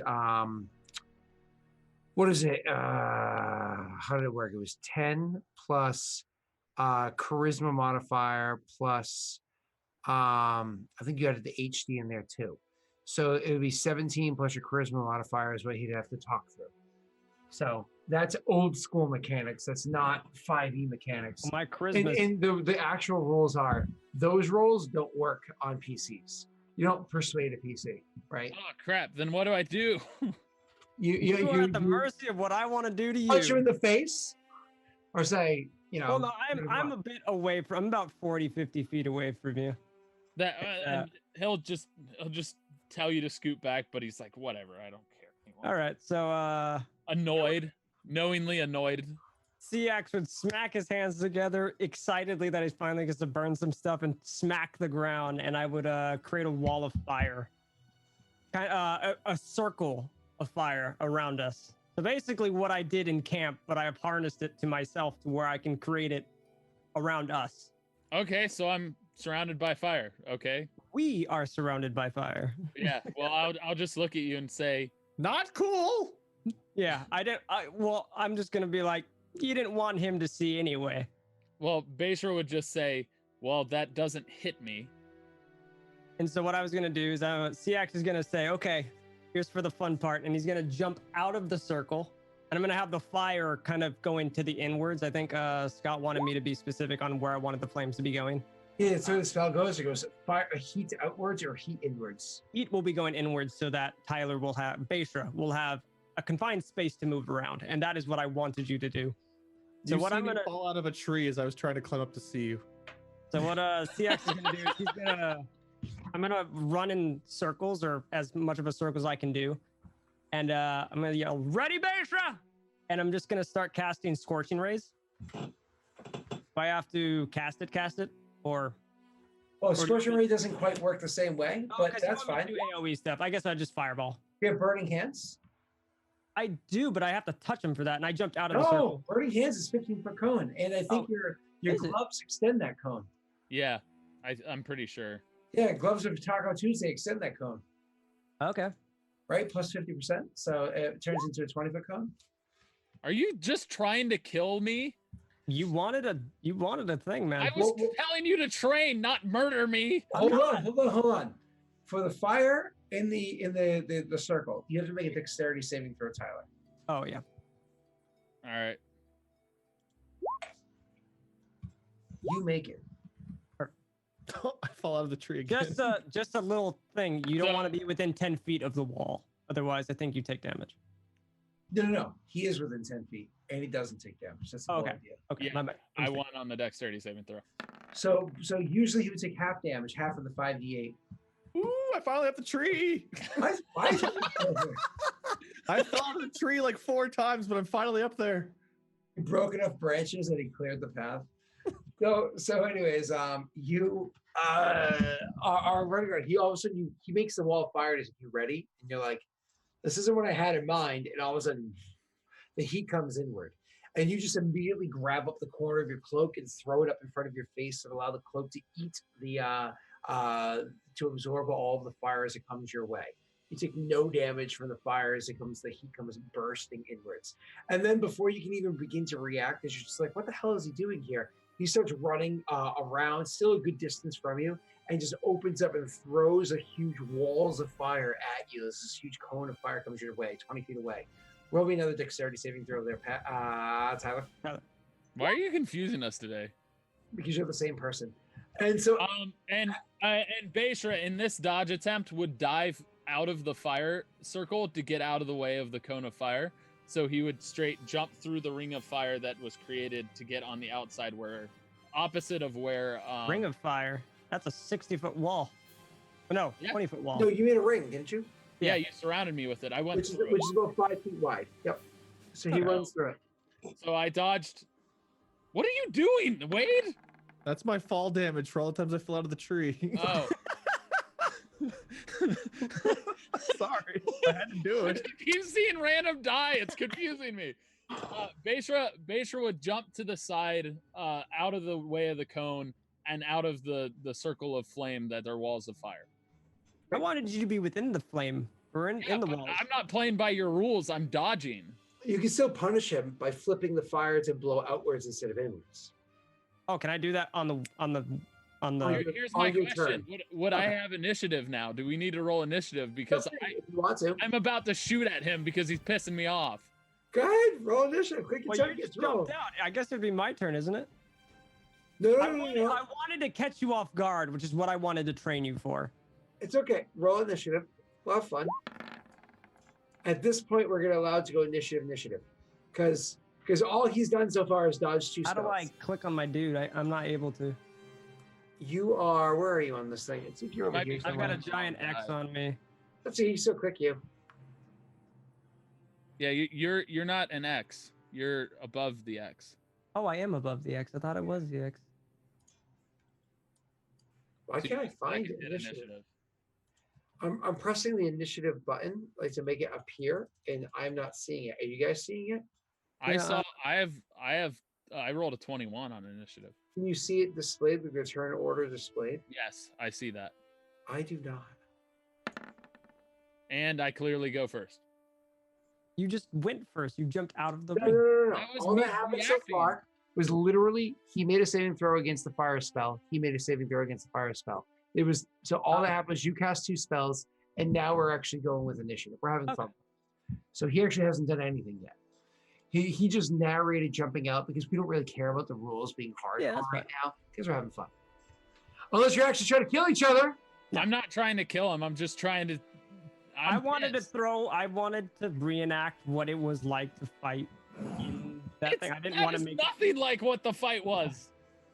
But he has the mask on and he's like, "Fire!" Yeah, that's the other thing is I've been wanting to burn stuff and I've been holding it back because I'm burning little tiny shit. And now you told me I can fire stuff, so.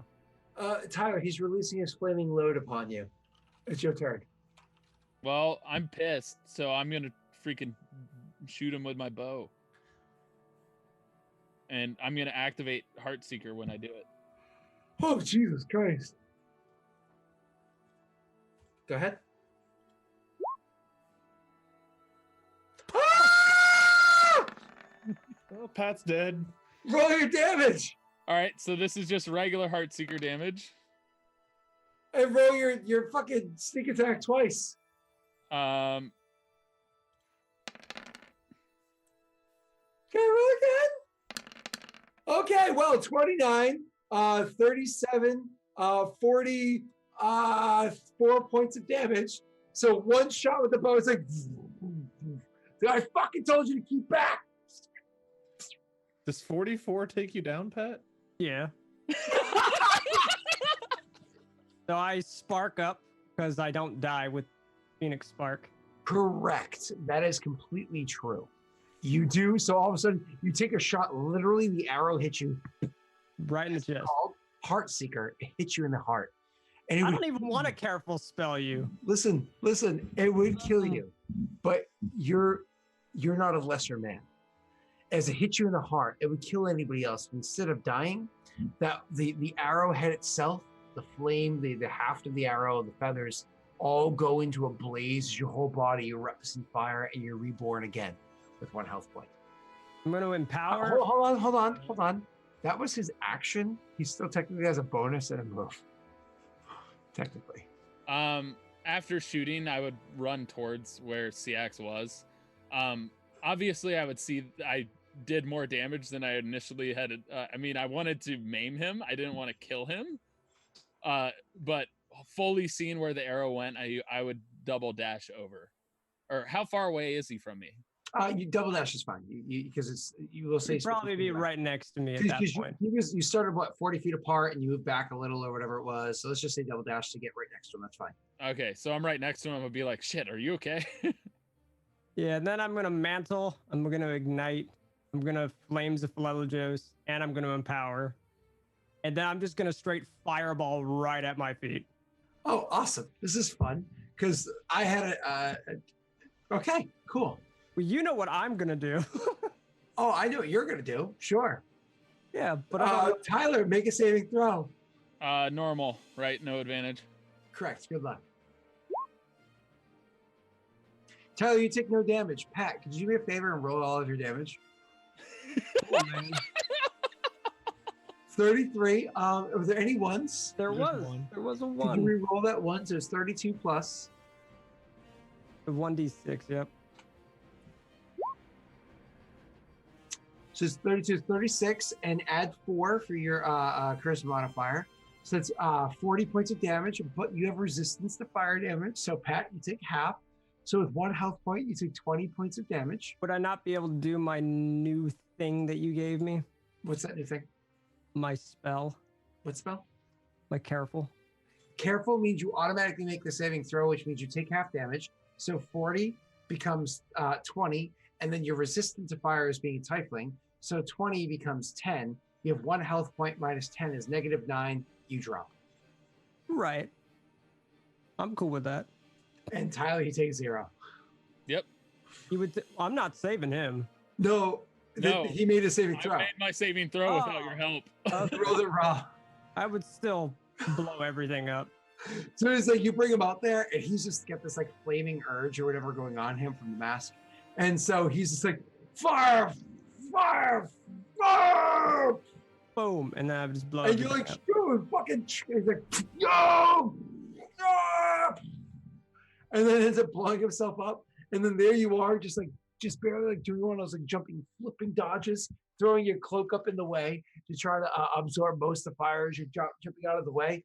And you're able to kind of like tumble out, and the fire just barely misses you. So as you land on your feet, and then your cloak is fucking burning and smoldering and smoke coming off of it, and you can feel how warm it is to the touch. You remove it from your body, and your whole body just has smoke coming off of it. And you look around, and it's because he can't concentrate anymore. He's unconscious. His fire ring is gone. The ground around you is just seared and burnt everywhere. There's trees that are on fire all around you. And there he is, passed out, charred marks on his arm, his clothes singed and burned, a little bit of fire on the tip of his boot, and a big euphoric smile across his face. That fool. Self-sacrificing fool just to win. And of course he lost. I won. I got the. You didn't ask me to like. I mean, you guys asked me to help you, but I didn't. I just wanted to blow stuff up. To be fair, though, the real loser of this scenario was actually Vicelor, who made a bet with the voice on who was going to win the fight, and now owes the voice whatever it was that he bet. Yeah. So, like, Wait, half the health. did Wade roll for that bet? I was just being funny. Oh, that would have been great. He is very confused. He's like, oh, they're going out here to chit chat or something. And it's like, oh, they're going to spar. And then I've seen like you shoot him in the heart and then him like kamikaze blow himself up. So I'm wondering to myself if this is like a legit fight. Wait. How close was Wade? Would he have been in my blast? That's 120. Would Wade have been in my blast? Well, the fireball goes from a 20-foot radius to a 30-foot radius. He would have been far enough away. Yeah. I climbed a tree well outside of your firewall circle. Yeah. He was smart enough. Firewall, yes. I've seen you fight. I don't want to be caught on fire. 30 feet away is not that far. You know what I mean? He's probably good 100 feet out, you know, which is still 100 feet is a third of a football field. I can project my voice without yelling and somebody can hear me from 100 feet. I just wanted to burn somebody. Yeah. Well, Well, Beishro there was an orc gathering food nearby that is now dead. No, I made sure that wasn't happening. That's The why. whole rabbit family just genocided. Yep. Familio side of rabbit family. So, anyways, pushing forward as time goes on, Hold you on, I had guys, something I was gonna do. please. How dare you? Sorry. So Beishro would be standing there, just sitting there, looking at CX's unconscious body, just muttering "idiot" to him, and then he'd just yell, "Vicelor!" Well, stabilize him. What are you standing there for? Don't let him die like me. I got to do a medicine check.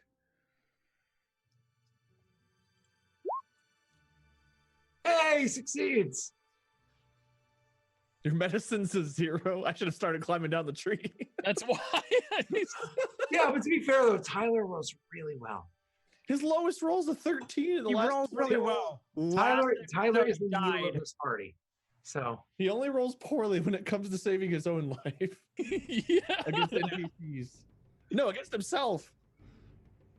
Yeah, when stuff was against myself, like I rolled decently against with the wisdom saving throw, but other than that, I've rolled really well today. Oh god, I gotta climb out of this tree again at some point. Well, I stabilized CX, and I'll probably hoof him on my back and just start carrying him back to camp. Why? Why not just reach into my bag and drop one of the potions? Because I see no reason. You're stabilized, and we have people that can easily revive you, like and bring you back up. Like, He's just unconscious right now. He's not dying anymore. yeah, that's the point. I stabilized him, so I'm just gonna carry him back to camp and just let somebody else heal you, not waste potions. If you're coming back to camp, I gotta climb out of this tree. Nice. I fall out of this tree. Fall and die. You have to go there and stabilize him too. No, so whatever. You guys are fine. Ow! You eventually make it back to camp, and so on. But future experiments are a little bit better. The two of you put aside the ire. The mask is removed by Wade at one point in time. It's probably not put back for a while, but you do actually get a little bit more training. Actually, it's one of those things where the two of you are training, and the hurling of fireballs, the wall of fire, all that stuff. You learn signals. Actually, you learn to signal each other so well that there's literally very specific postures, attack moves, and so on and so forth that you're able to come up between the two of you. If you are finished an attack and you kind of end with your sword in a very specific stance, or if you are kind of extending away from Pat and there's like a certain poses you take, he takes those as cues, verbal-less cues for him to just hit you with a fireball. You're asking for it. He knows that you're asking for it, and so both of you are prepared for it. So that without even trying, it's so fine-tuned practice that if the two of you are aware that this is what you're going to do, you automatically save, and you don't even take any damage. It's just those around you that have to be swallowed by hellfire. So this is kind of like a thing that you guys are able to kind of figure out. Even when when you guys are practicing things like you being attacked by 4 or 5 opponents at once, him throwing a ring of fire around you in a tight sphere, it's kind of like when you ask for it, with again, it's very specific posture, whatnot. He does it. You can almost, right as the ring of fire takes in, almost kind of like turtle down under your cloak with it pulled up over your head and down low, your cloak absorbing all of that heat. Honestly, the reason I wanted to do the Ring of Fire against you, Tyler, was for you to be okay and used to the flames kind of licking you to a degree that if we were in another situation where if we had 2 captains or 2 heavy adversaries, you would have no issue with the flames, especially with a spell I now know where I can cast on you where you wouldn't be affected by it. And you would have the upper hand in a solo match to where I can throw shit in there, obviously not affecting you, but with other spells I have now as well, you would be fine. I understood your tactics IRL, but I'm responding as Beishra in the way, and I just following what he wanted to do. So he was CX like, is the first training. I just wanted to burn shit. yeah. So, but yeah, but we work together and we have specific signals now that you can engulf me in flames and fireball to basically clear out the area around me or help me take down a large, massive. And for everybody watching, basically we have better spells now for Tyler and the whole team, really.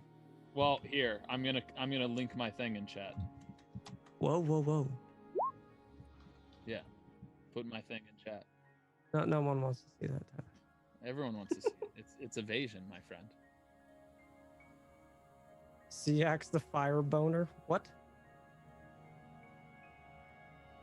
So, anyways, evasion. So you guys figure out those tactics, and yay! I want to have an RP moment with Pat at some point. That's perfectly fine as well. We'll do the RP moment in moments. Let me just think if there's anything else I wanted to go over because I was going to try to pull it back into. We have to take a break because we didn't take one last time, and I wanted to get back into the story bit. Was there anything else of significance? We did Wade, we did Pat, we did Tyler.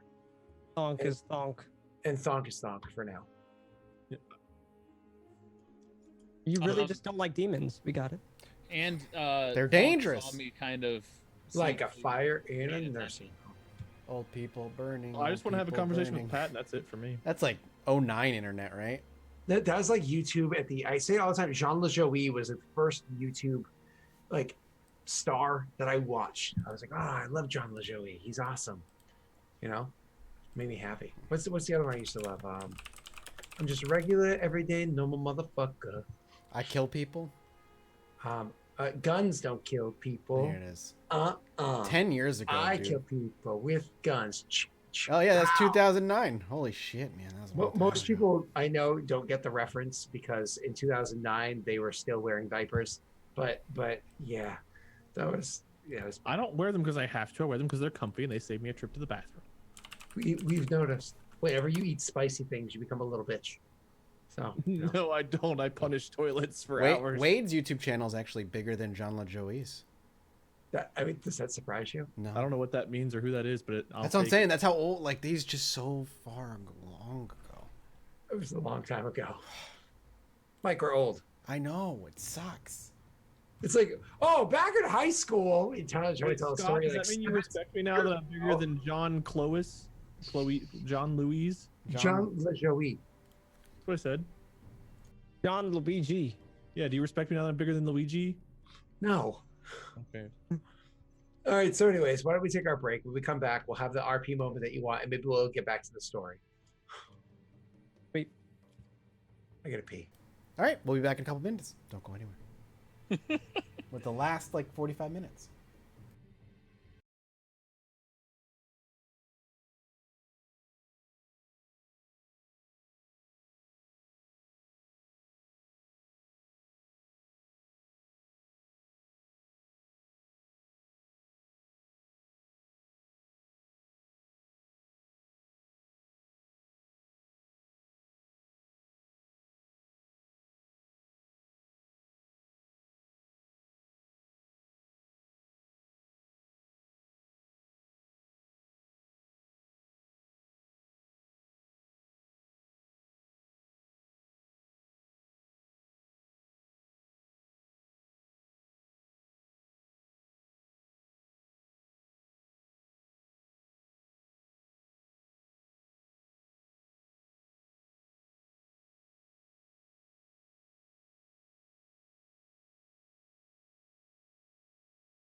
And we're back. Believe we're gonna go right to Wade actually. So Wade, Hey, I just wanted you all to subscribe, give me, donate to my. Oh, that's right. Vice Lore is supposed to be. aww. I got muted there. My bad. It's still telling me I'm muted, even though I unmuted myself. I can hear you. Scott's muted. Take that, Scott. You are unmuted. So I know. So Vice Lore would approach CX after witnessing the battle where he just like blew himself up. But before that, he saw the Phoenix Spark. I don't know if Vice Lore's seen you Phoenix Spark before. I know it happened before, but I don't know if I've actually witnessed it. I think you were too far when we were in the cone battle. Yeah. I just, you know. So, The bowl. yeah. So he sees this. I think this is the first time Spark. all of you guys have seen it because I've done it before by myself, but I don't think this is the first time Tyler's Basher has seen it. Mm-hmm. So he's had this earring on for a while, and as he told Thonk, it's been opening his eyes to more and more things. He's been seeing things, understanding things a little bit better than he used to. And one day he just feels motivated to walk up to CX. And CX, if I could have a moment. What's up? As he kind of like gets up, dusts himself off.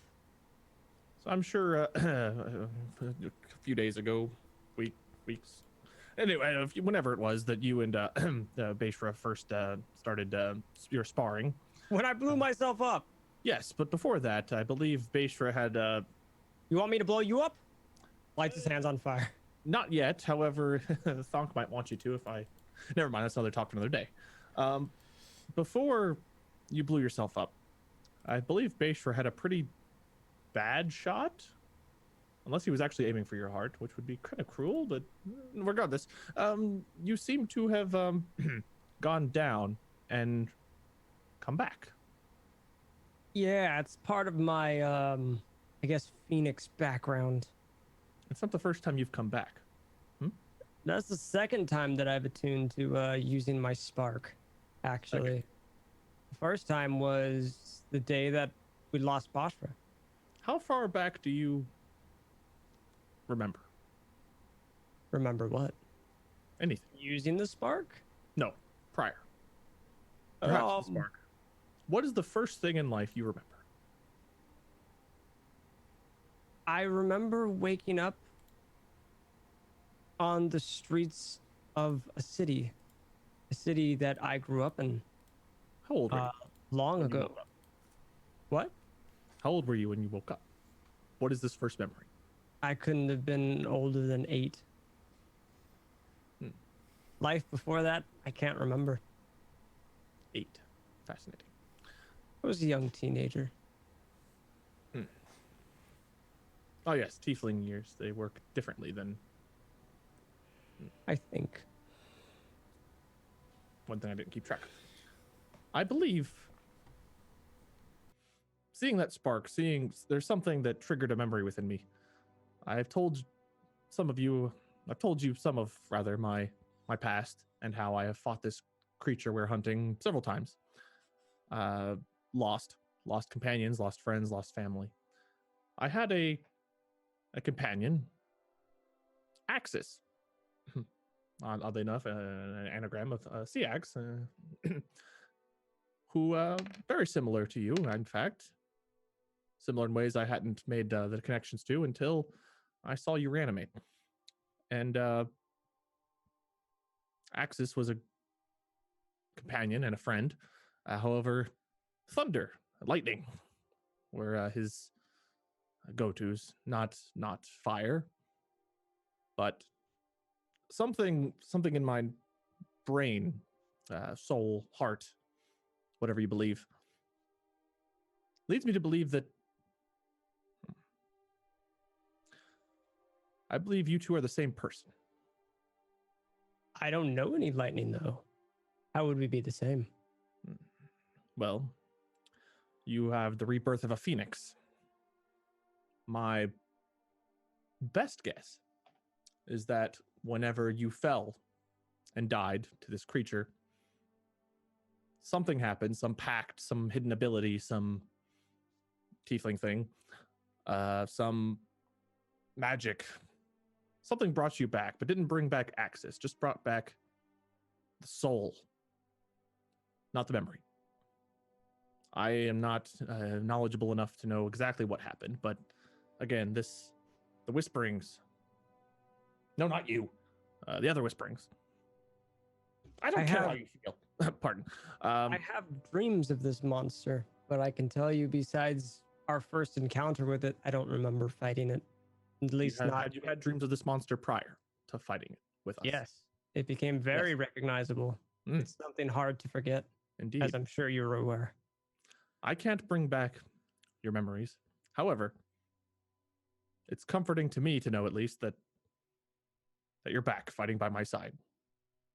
I don't know this axis you speak of, but perhaps Thonk, maybe even Baishra knows of a way to possibly get memories back if I am the person you think I am. I do not believe an arrow to the heart will help you, stir, but you could ask him. Thonk could club you on the head, but he does have connections. It's possible. I do not know. However, if anything, we are headed to the Red Keep. Maybe that library has answers for us. Be mindful of your dreams and thoughts. Some of them may contain more information than you know.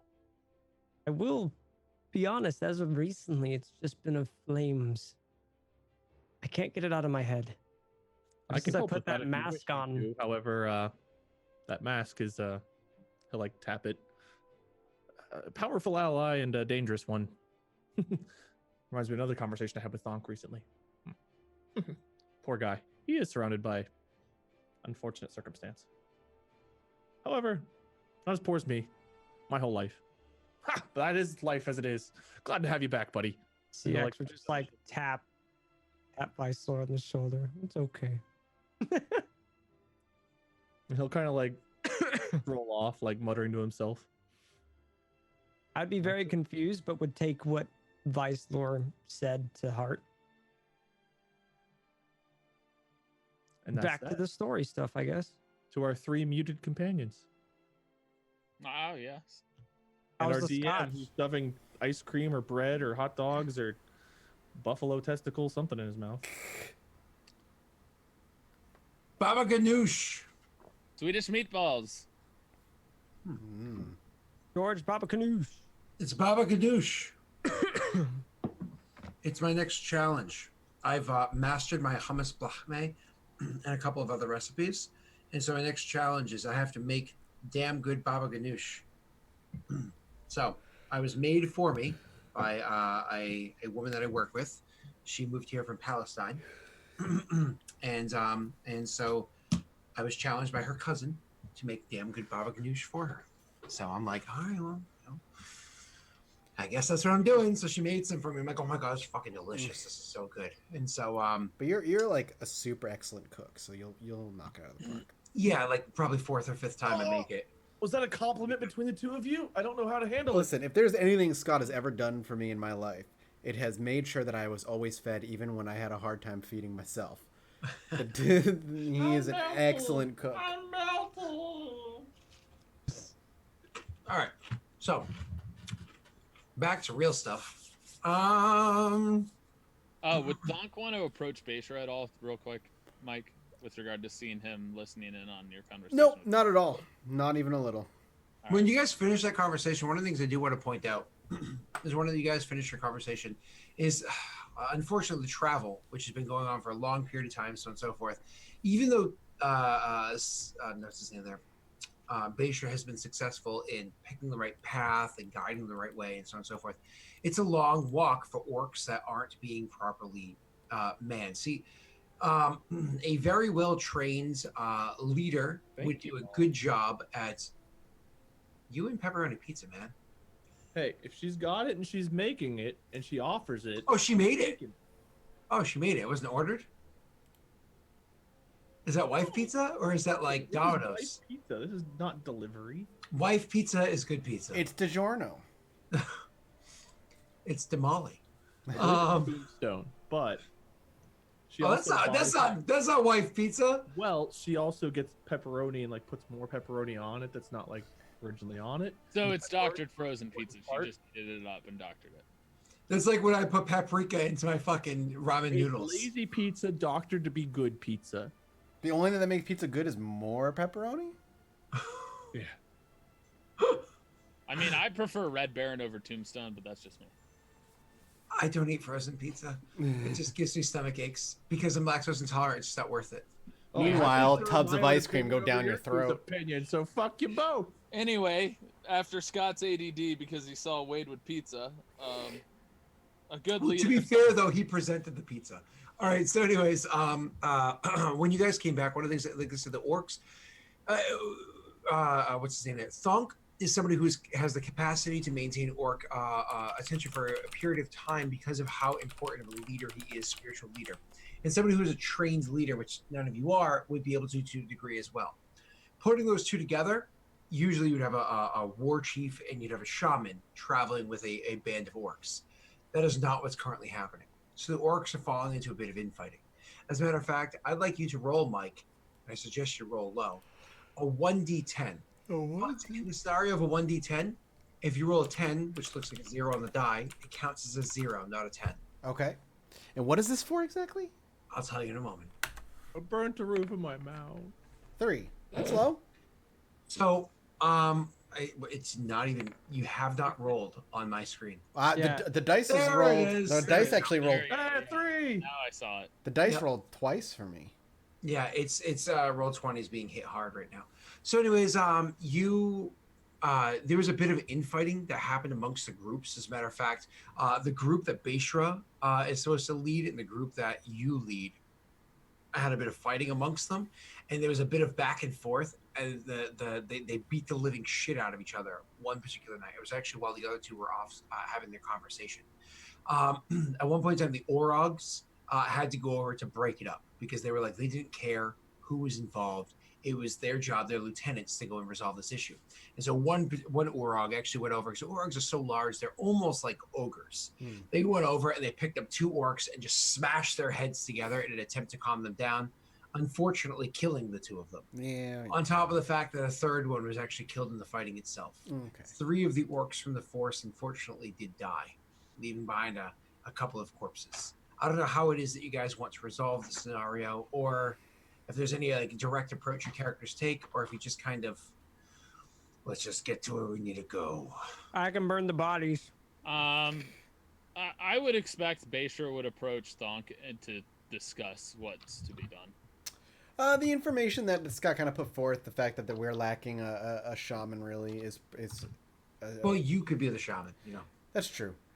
Is that why they're fighting, you're saying? Because they're lacking that? They're lacking both a war chief and shaman that both asserting their dominance over them consistently. Thonk is more of a sit back and watch things play out person. He's not a very active role, spiritual or. Well, what we could do is I could take the role of shaman, and Basher could take the role of war chief. Yeah. The problem is, the issue with that is the Orogs are likely not going to listen to you. Wouldn't they listen to you anyway? Because you're the. They'll listen to me, but if I'm playing the role of shaman, I'm not playing the role of war chief. Likely not going to listen to a lizard. What are the different? What's the shaman? I don't know, actually. I have no idea what the difference is. One being a spiritual leader, perhaps like having a few nights a week where maybe we go through some Grimish worshipping rituals to get the anger and the chaos out. Why can't you be both roles? Will you I can't, imagine that the shaman, the orcs are naturally chaotic and evil, right? Correct. Like most orcs, most tribes are chaotic and evil. A shaman kind of plays into that chaos and that evil and like riles them up and gets them to Basically, let get them it out, but it's in like a constructive and directed way. right. It's like trying to get a toddler to burn out their energy for bedtime. And Exactly. Whereas the war chief is the one that beats the shit out of them for not following the rules, and it adds it's like wear out the chaos and then insert a little bit of law. You two can war chief. I can try to shaman. I've got decent religion. No, I would shaman. I wouldn't let you shaman. I'm the closest out of the 4 of us to Grimsh, but I wouldn't be able to war chief. So if Baysher's down to beat the fuck out of orcs who misbehave, hey, Bayshore's fine with violence. He has no issue with then that. that'll settle it right then and there. Like And if not, then I could just burn them alive. also true. I will offer to have the orcs carry the bodies, and I can use them to animate when we're You fighting. say, why don't you just summon demons? Yeah, I don't know about that. But yeah, that seems to work. That seems to be a good middle ground. I'm happy to be the shaman, obviously playing the role of getting their I chaos can out. be the morticianer. So Bayshore would probably go find out which orcs were doing that and smack them around for a bit. Okay. It's funny because Bayshore himself is also chaotic. Yes, it's actually kind of against his will, but So Bayshore would go over and be like, all right, I'm going to be the big tough guy that inserts rules and dominance. Hey, who did this stupid shit over here? Listen, rules are dumb. But you know what? I got some rules.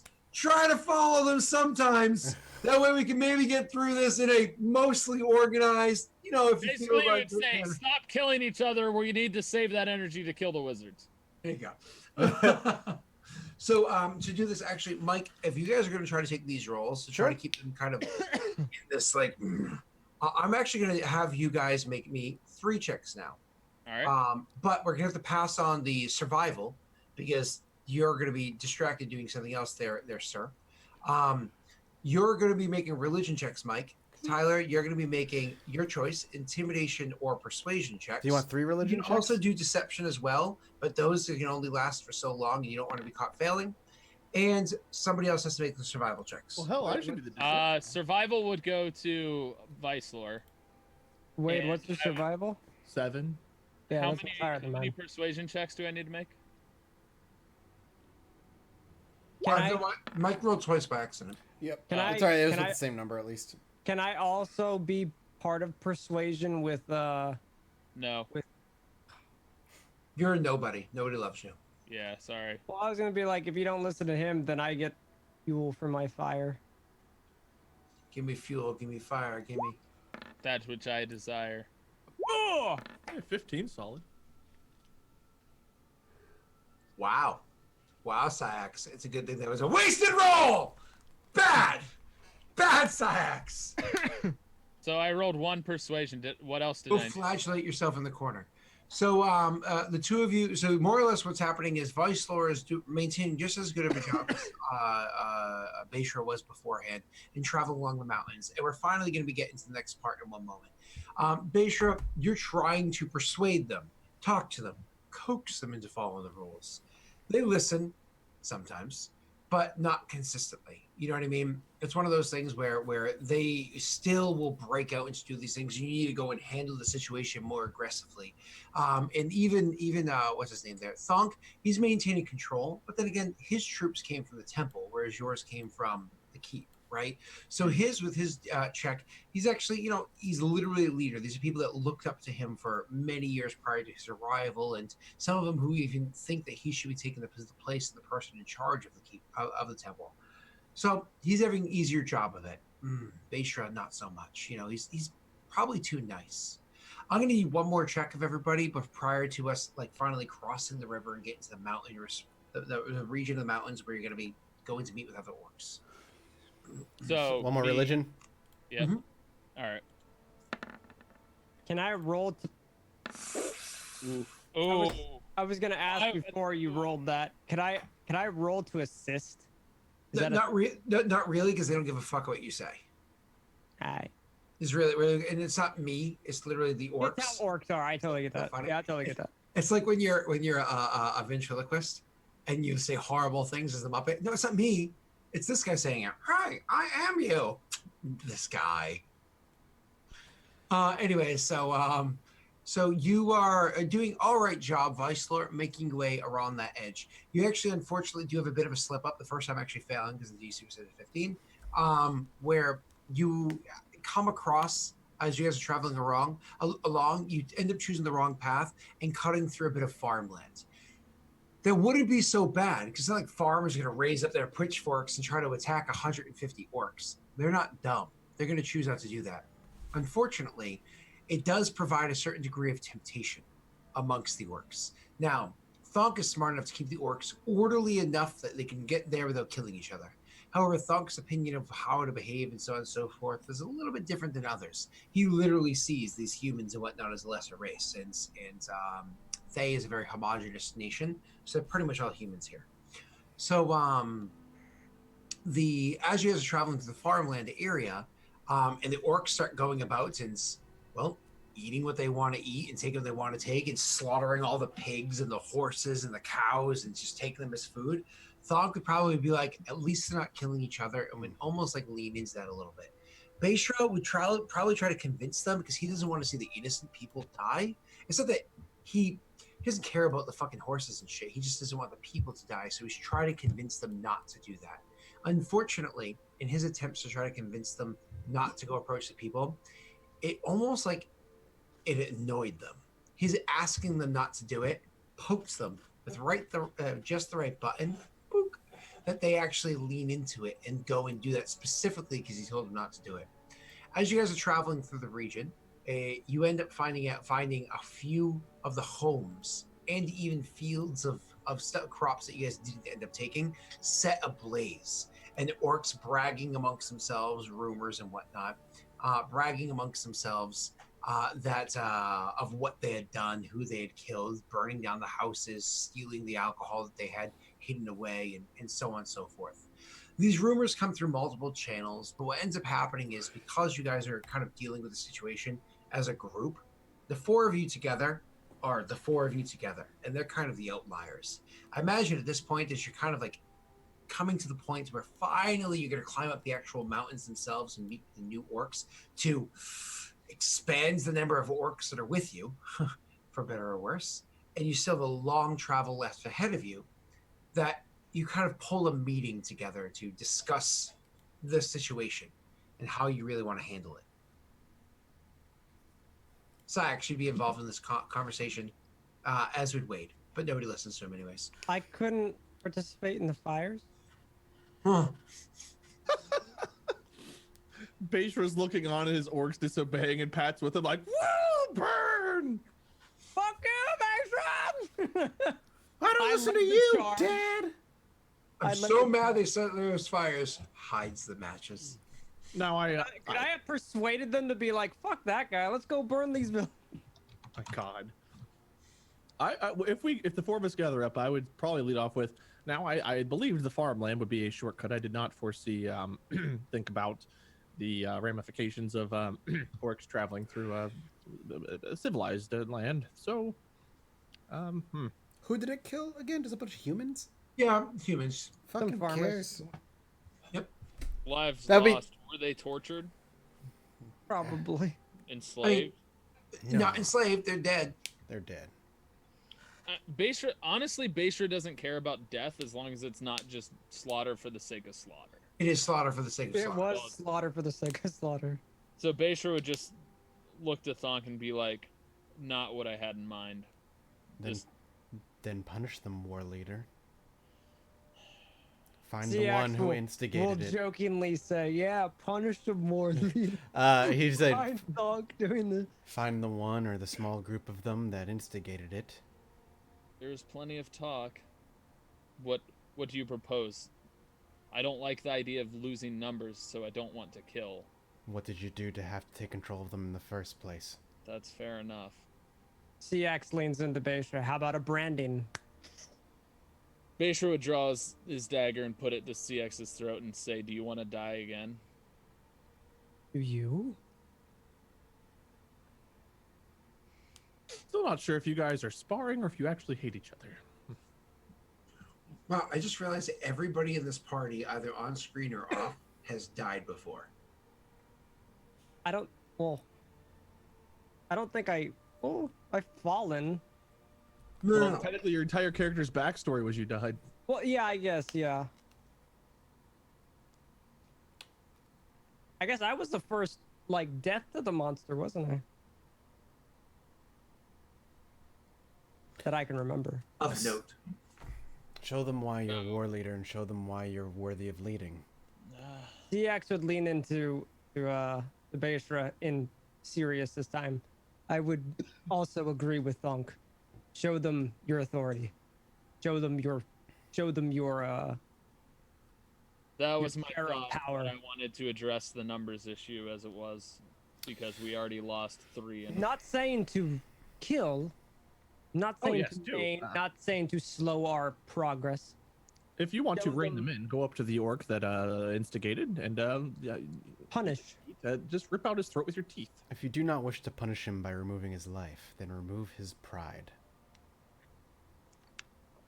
By which would I do such a thing? I remember a time when you were to spar with them. It showed your power. It showed your place. Make them wear a dress. Please answer so I don't have to listen to these two anymore. I gave an honest, good. You did. CX But the is dress, he's The dress reacting thing, yeah, immediately took away. CX Orc is, would not like to wear a frilly pink dress, just saying. CX is not incorrect.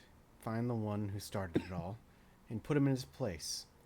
And if he If decides a group, to put then them, take on the group. and should they not listen, humiliate them. You do not need to kill them, but you can If you embarrass hate them my in enough battle. to where they're bleeding out. We have healers on camp if need be. Fair enough. If it's a life cleric. You've proven that you're more than worthy once, Beisha. I'm sure you can do it again. At that, Beisha Like- would nod and walk out. If you'd like, I can provide a firewall to keep them from running. Before walking out, he'd look at Vicelor and say, "How far would you think we are from our destination for more orcs?" Oh, we are so close that I will look at Scott and wait for an answer. You're a few days away, if things go well, but you're gonna be traveling up mountains at this point, so things could easily go poorly. If we get everyone in These order, we higher. actually march 2 to 3 days. If things stay chaotic and disorderly, 4 or 5 days. Thonk, Hmm? you take your party up the mountain, perhaps, and I take care and deal with the unruliness in a camp down below. We can You keep have the moving. Orogs with you. You can climb.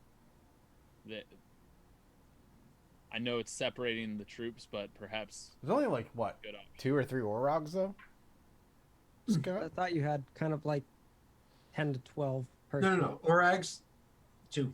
Oh, okay. They're just that rare A, and they're powerful B. Yep. Yeah, but I was just thinking separating the groups for the sake of me being able to encamp and punish. Oh, don't worry about the Orogs. They're not going to interfere at all. Oh, I wasn't worried about the Orogs. I was thinking you guys could continue up while I take care of them. Ah, I see. I mean, we can keep marching if you would rather take care of it privately. But Suggesting we take everyone that was good and make camp up the mountain while you have detention time for those unruly. They need to be seen by their comrades. I say we keep the troops together, and all those who bear witness to your punishment understand the follies of not taking orders. Agreed. Beisher nods and goes to do such a thing. So, going to punish them, I have a question. Do you do it raw? Or do you want, Condom first. What do you mean raw? Weapons, no weapons. I assume. or do you want your friends to add spells to you to beef you up a little bit? Oh yeah. Because you Oh, have 3 casters, and each one of them can throw a spell on you. I have I can make you honestly, Sonic. considering how close it was last time, ultimately Beisher would leave it to them. He wouldn't ask for help. He's not the kind that would ever ask for help. CX would, as you would be walking away, CX would just cast haste, but I wouldn't say anything, and I would just touch your shoulder as I cast haste on you. I'll give you bless. I'll bless you. Does he sneeze? Oh, I didn't mean to paste that twice. I'm sorry. You're good.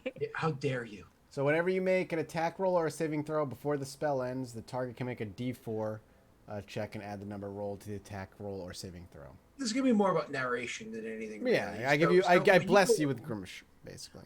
When you go up there, you're gonna be having an average of 2.5 to your attack rolls added, on top of the fact that your AC is increased. And you're also really dex fast. save, You have extra I don't attacks. have any blessing spells, so I just use prestidigitation to make you smell like something orcs wouldn't like.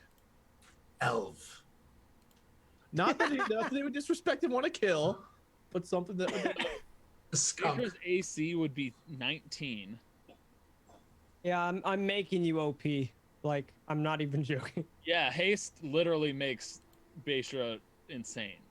It's one of those things where in the blink of an eye you can cross the. Did I Like, did I tell you you get like another I believe you get another action, doesn't he? yes, a limited, but yes, another action which you can use to attack or triple dash. So have fun. He would plan to make it the most brutal way for them to be embarrassed, which would be in barehanded combat. Their orcs are bigger than, more stout in a sense than lizard folk. I'll allow you to take narration. Go ahead, describe to us because honestly, you're beefed in a way, and your character's a fucking leveled character versus an NPC. This is it's not like the guy you had to kill before, right? Yeah. So you narrate this, and we'll all listen.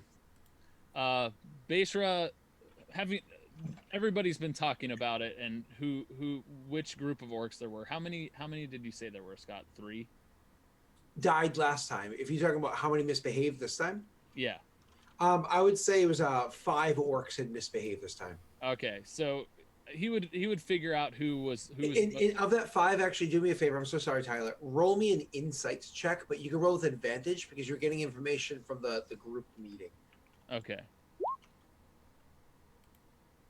So you actually, even though there were 5 orcs that really caused the issue, that did the murdering, the burning, and so on and so forth, you know that of those 5, 2 of them were really the instigators, and the other 3 were kind of like, yeah, we'll go along with Jeff and John. You know.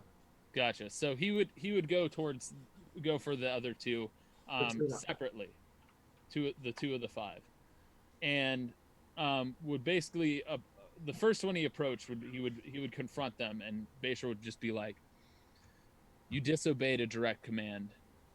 Now you must pay the consequences." We'd be in camp, so I wouldn't expect them to necessarily have their weapon around, but Beishra would set his weapons aside and say, and just start beating on him with his fists, clawing and biting and just beating him to a pulp until he's unconscious.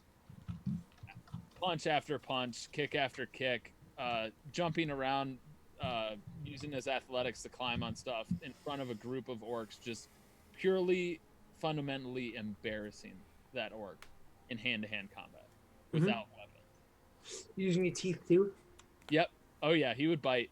He wouldn't bite like necessary parts, but he would bite. He would bite arms. He would maim them hard.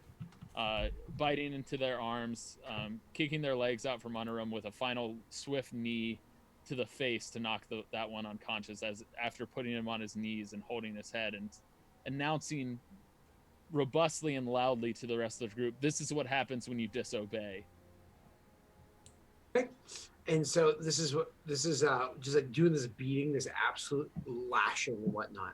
After everything's said and done, and they're just completely battered on the ground, and the others, some of them are riled up like, oh, fucking, what are you, a lizard folk? Like, so you're not one of them. Others are like accepting the beating, like, yeah, they deserved it.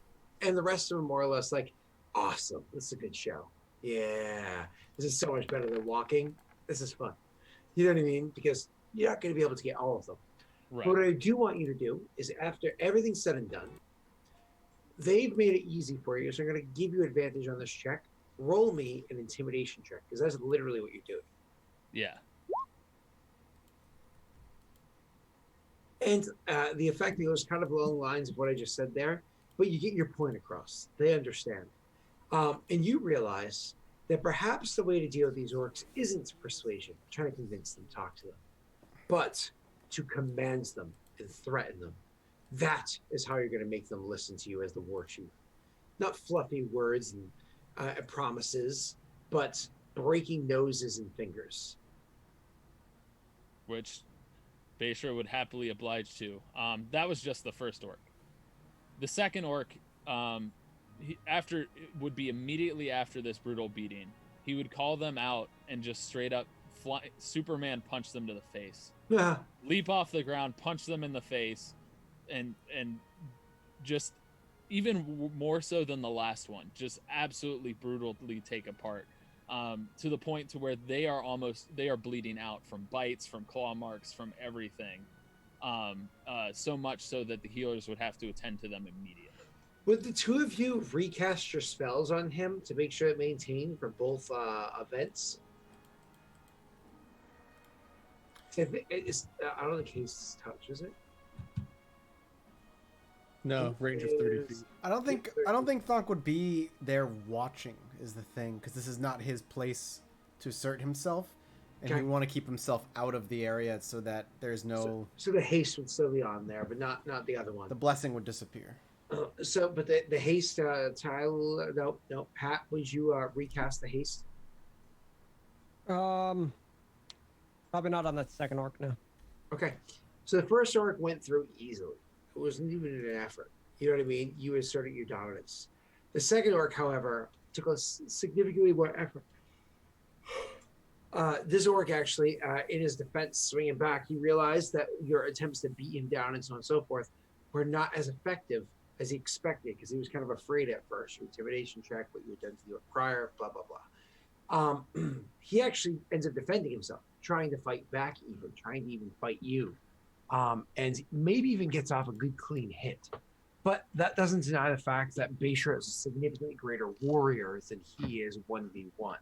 And so Bayshore does inevitably win the fights, beating him down, and probably from the rage of the fact that he's fighting back and even got a good blow or two in, is what led you to, as you had just said, beat him so hard down so horribly that he needs to be attended to immediately. Otherwise, we're likely going to lose a soldier here. Yeah. Do you address the crowd again after this? Yeah, I would. So, and you do so, and it kind of gets the point across. When everything's said and done, you guys continue making your way up the mountainside to where it is that this other orc camp is. Finding that orc camp is actually a bit more difficult, as well as traversing the mountainside. Wade? Survival check, sir. Oh, but I have advantage for mountains. Why is that? Oh, I like them. You like them so much you're distracted. Disadvantage. I'll take my Yeah, 17. that's not bad. Not bad at all. So you are trying to traverse the mountains. You actually do a good job of guiding the group up the mountains and trying to avoid like where pitfalls might be, or cliff faces are a little too high, or steep slopes, or anything like that, right? You do a pretty good job of that. However, tracking down the actual orcs that you're looking for is a bit difficult. Inevitably, you succeed, but not without a significant amount of time passing. Let's talk about passing of time for a second. Wade? Wait, why couldn't I have advantage? I have my familiar that could have helped me look. Wade, you have made several checks as weeks pass, God damn it. but haven't made those checks for me. As a matter of fact, I think at this point you owe me 3, which is 1 of each. Why would it be 3 more? How many weeks of this travel? You did several survival checks and This was didn't have to supposed to make take one. like months from what Yeah, this Scott told us. is a long He trek. told us this was supposed to take like Ooh. 3 months. 12's good, right? That's the number I Sure, needed. sure. No. Go ahead. What was it 12 before? Wisdom next.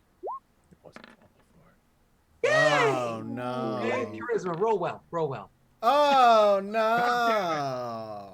It was a very bad 3 weeks for you, sir.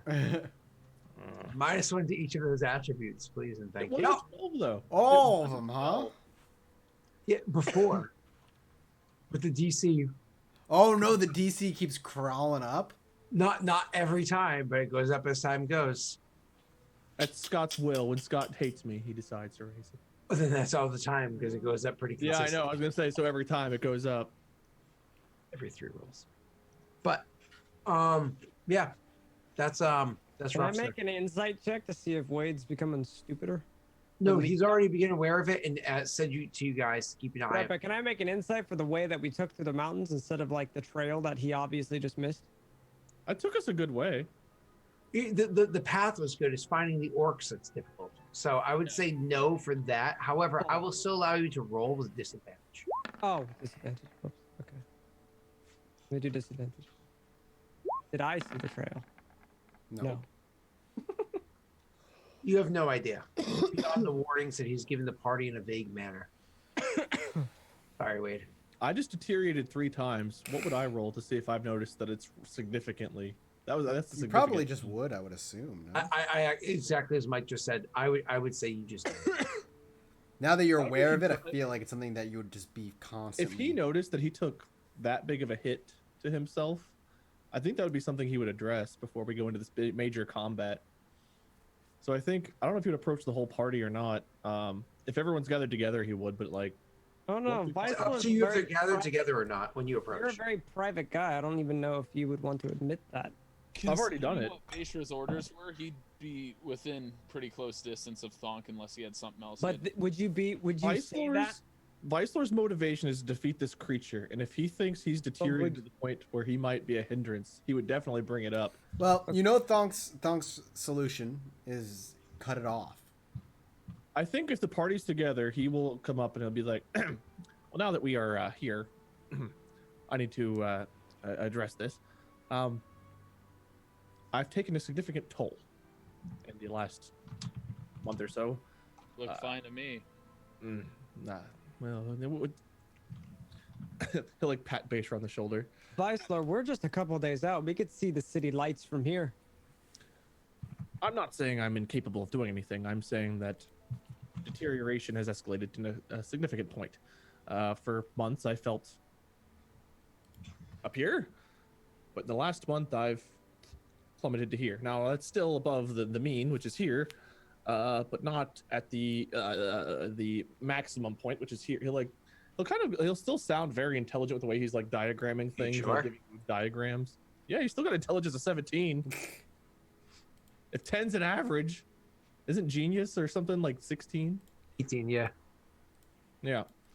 So he will like be diagramming this stuff in like the sky. Now, if I continue deteriorating at the pace I have in the last month, within 5-6 months, who knows? If it escalates continually, I could be a pile of goo, very much like Siax on the carpet. I'm just gonna make an intelligence roll to see if Beishra even understands what he's talking about. So, whilst I am still quite capable of functioning and performing my tasks, just be prepared for that not to always be the case. If it gets to that point, I'll remove it myself. And then I'll burn it. Have been thinking on that, and I am unsure exactly of the entire consequence of removing this. Perhaps I will be restored to a prior state. Perhaps I will keep my current wits. Something else might happen. Then Unsure. Maybe we should remove it before it gets to that point. You guys are forgetting. You studied it for like days, and you discern that removing it could be. Yeah, remember he said it would like. Oh, that's right. It's gonna kill you. But not like fatal. Okay, let's go. No, offer yeah. some more stuff One like. thing I don't know if we talked about is if you would be able to revive him, Thonk. Probably Yeah. not. No, I think Scott said that the soul would also go with it. Yeah. I probably. believe it was attached to the soul, not to the body. Yeah, that makes sense. I believe if my life is a significance, then whenever we take the city, perhaps we should look for something in the library to also assist in either fully removing this curse, removing this item, or perhaps a third option I'm not currently understanding.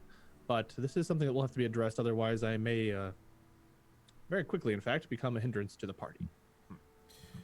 Then once this battle for the city is done, we turn our attentions to ensuring that you are healed. The creature is my number one concern, but You will. Yeah, should but be- I would also say yes, the monster must be stopped. Vice Lord is a very important member of this party. I would rather go down taking the creature down than letting the creature continue to rampage because we're on a foolhardy quest to save an old man. But I have no current intentions of dying, so that is something I would like to address. But again, lesser priority than killing the creature. But still, I'll leave that to you. And he'll you can tell he's shaken. Like, this is something that concerns him. He's trying to shake it off. But it's definitely affecting him after this last toll that's taken. Yeah. Well, Thonk kind of. Yeah, I mean, at that, he'd respect your wishes, and his only counter argument would more or less be like, the creature, while being our prime goal, clearly has an attachment to you and CX in some way. Ideally, you won't be dead before that happens. If we need to heal you before the confrontation, then that may be a priority we have to put forth. Perhaps I would be more effective in my current state than in the more that time passes, the worse I will be. That is all I can guarantee. Perhaps in this battle, maybe the creature will return to Thay, given that we're bringing more people there for him to perhaps feast upon. It's incredibly possible. Well, keep an eye on the dust, and a taste on the wind. So, you guys have done your research, you've done traveled for a while. Like I said, with your 17, you were able to eventually find the orcs. It just took a little extra time. Eventually, you pick up their trail, and then you pick up a better trail, and you realize, oh, now we're close enough to the orcs that we can actually come in on their camp soon enough. But with your perception checks being as high as they are, you also come to realize that while you're on their trail, a clean one that you know is a clear shot, you can find your way to their camp soon, very soon, day 2 at most. You also notice that they notice you. They don't have. They are a roaming group of orcs, a nomadic tribe, and behind their tribe, they leave scouts. Scouts that have clearly been noticed your presence. So for the actual session, we're gonna have to end there. However, one more thing before we go. Pat, I promise you that after a week of research, you'll be able to look into the amulet one more time. Oh yeah. Could you roll me How many weeks has it been? 3? Can I do 3 checks? I'm actually going to allow 2. 1 for the 1 week and 1 for another 2 weeks passing afterwards if you fail. But let's be optimistic, buddy. These are Arcana? Si, senor. For the Trini's thing I amulet. stole. No, Yeah, this you is can roll. Trini's amulet that she had on her. Oh, You can roll I'm it. trying to read the abyssal. You can roll again. Is Roll this again. something you asked me to assist you with? Is this something I It's can? not. This is something you can't read. Oh. I'm the only one in the party that can read. Fuck. Unfortunately, it's one of those things where, with all of your research that you've done, you've realized that something about this. So you can tell it's something about what this magic here is saying. This rune. It's talking about a thickening blood. You don't know what it is, but something about this amulet, which is strong, as I said beforehand. Similar to the mask transmutation magics, has something about thickening the blood, but you don't know what it means. I don't know the full phrasing yet. Okay. Correct. Oh, that's interesting. I'm not going to share this with the group. I'm Okay. just going to be keeping it that.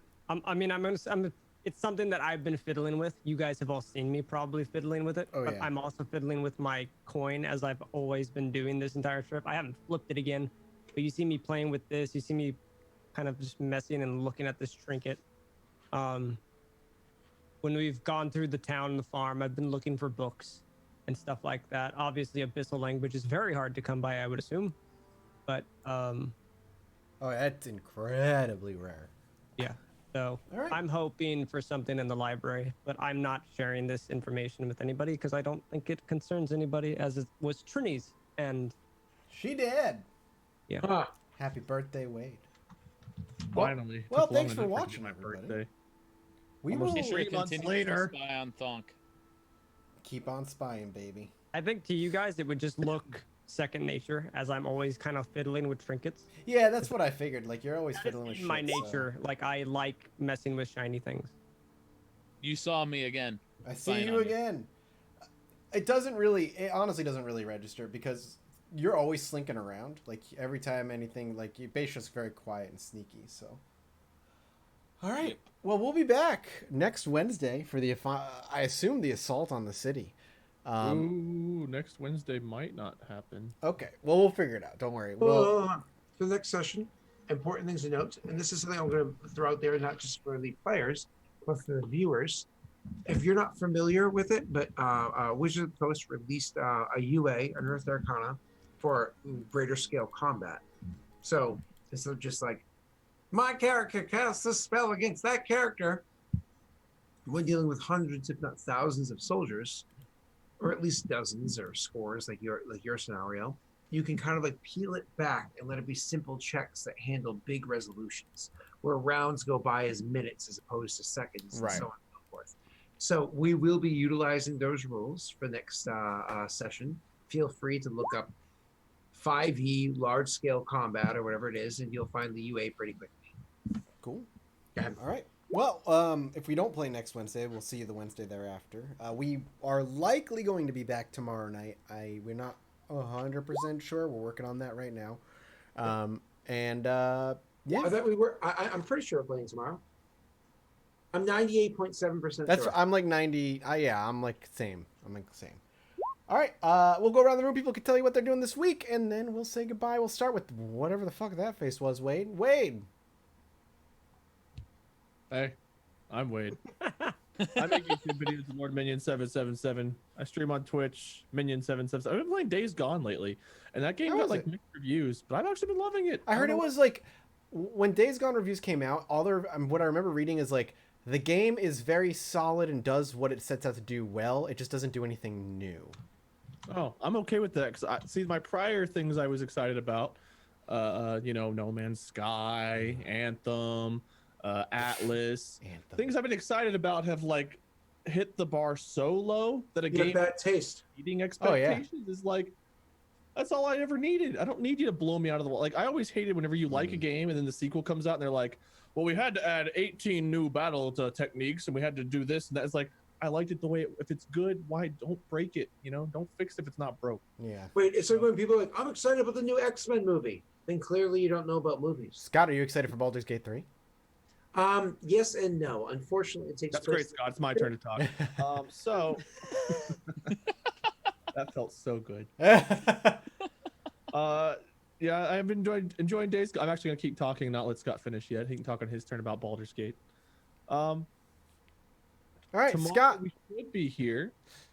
Yes, we will likely be here tomorrow. Tomorrow I was just muted for how long was I muted? Like there? a second, maybe. About 2 seconds. Yeah, not really. No. Scott, that's your other kidney.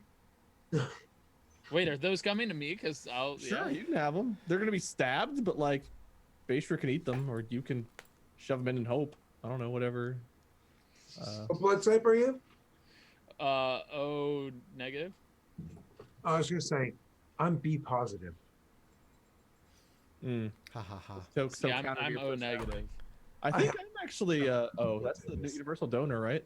Yeah, we're the same blood type, Wade. We had talked about. I this just when don't we know were- if I'm positive or negative, but regardless, we should be back tomorrow with Dark Sun. I'm streaming on YouTube. I'm building a convention called Pivot in Cincinnati. We just had our preview event a month ago. Hope to have an actual full-fledged convention next year. I feel like there was something else important. Oh, 3 Peens in a Pod should return next Tuesday at 1 p.m. Eastern. But I've also got to hold Mark and Bob to their word on that, and everyone knows what a Markiplier promise is worth. Oh, by the way, correction. I'm O positive, not O negative. Oh, My good. mom was O negative. That's a little joke I just told. That's it. I'm done Heyo. talking. All right, we'll go to Scott. What's the promise worth? Nothing.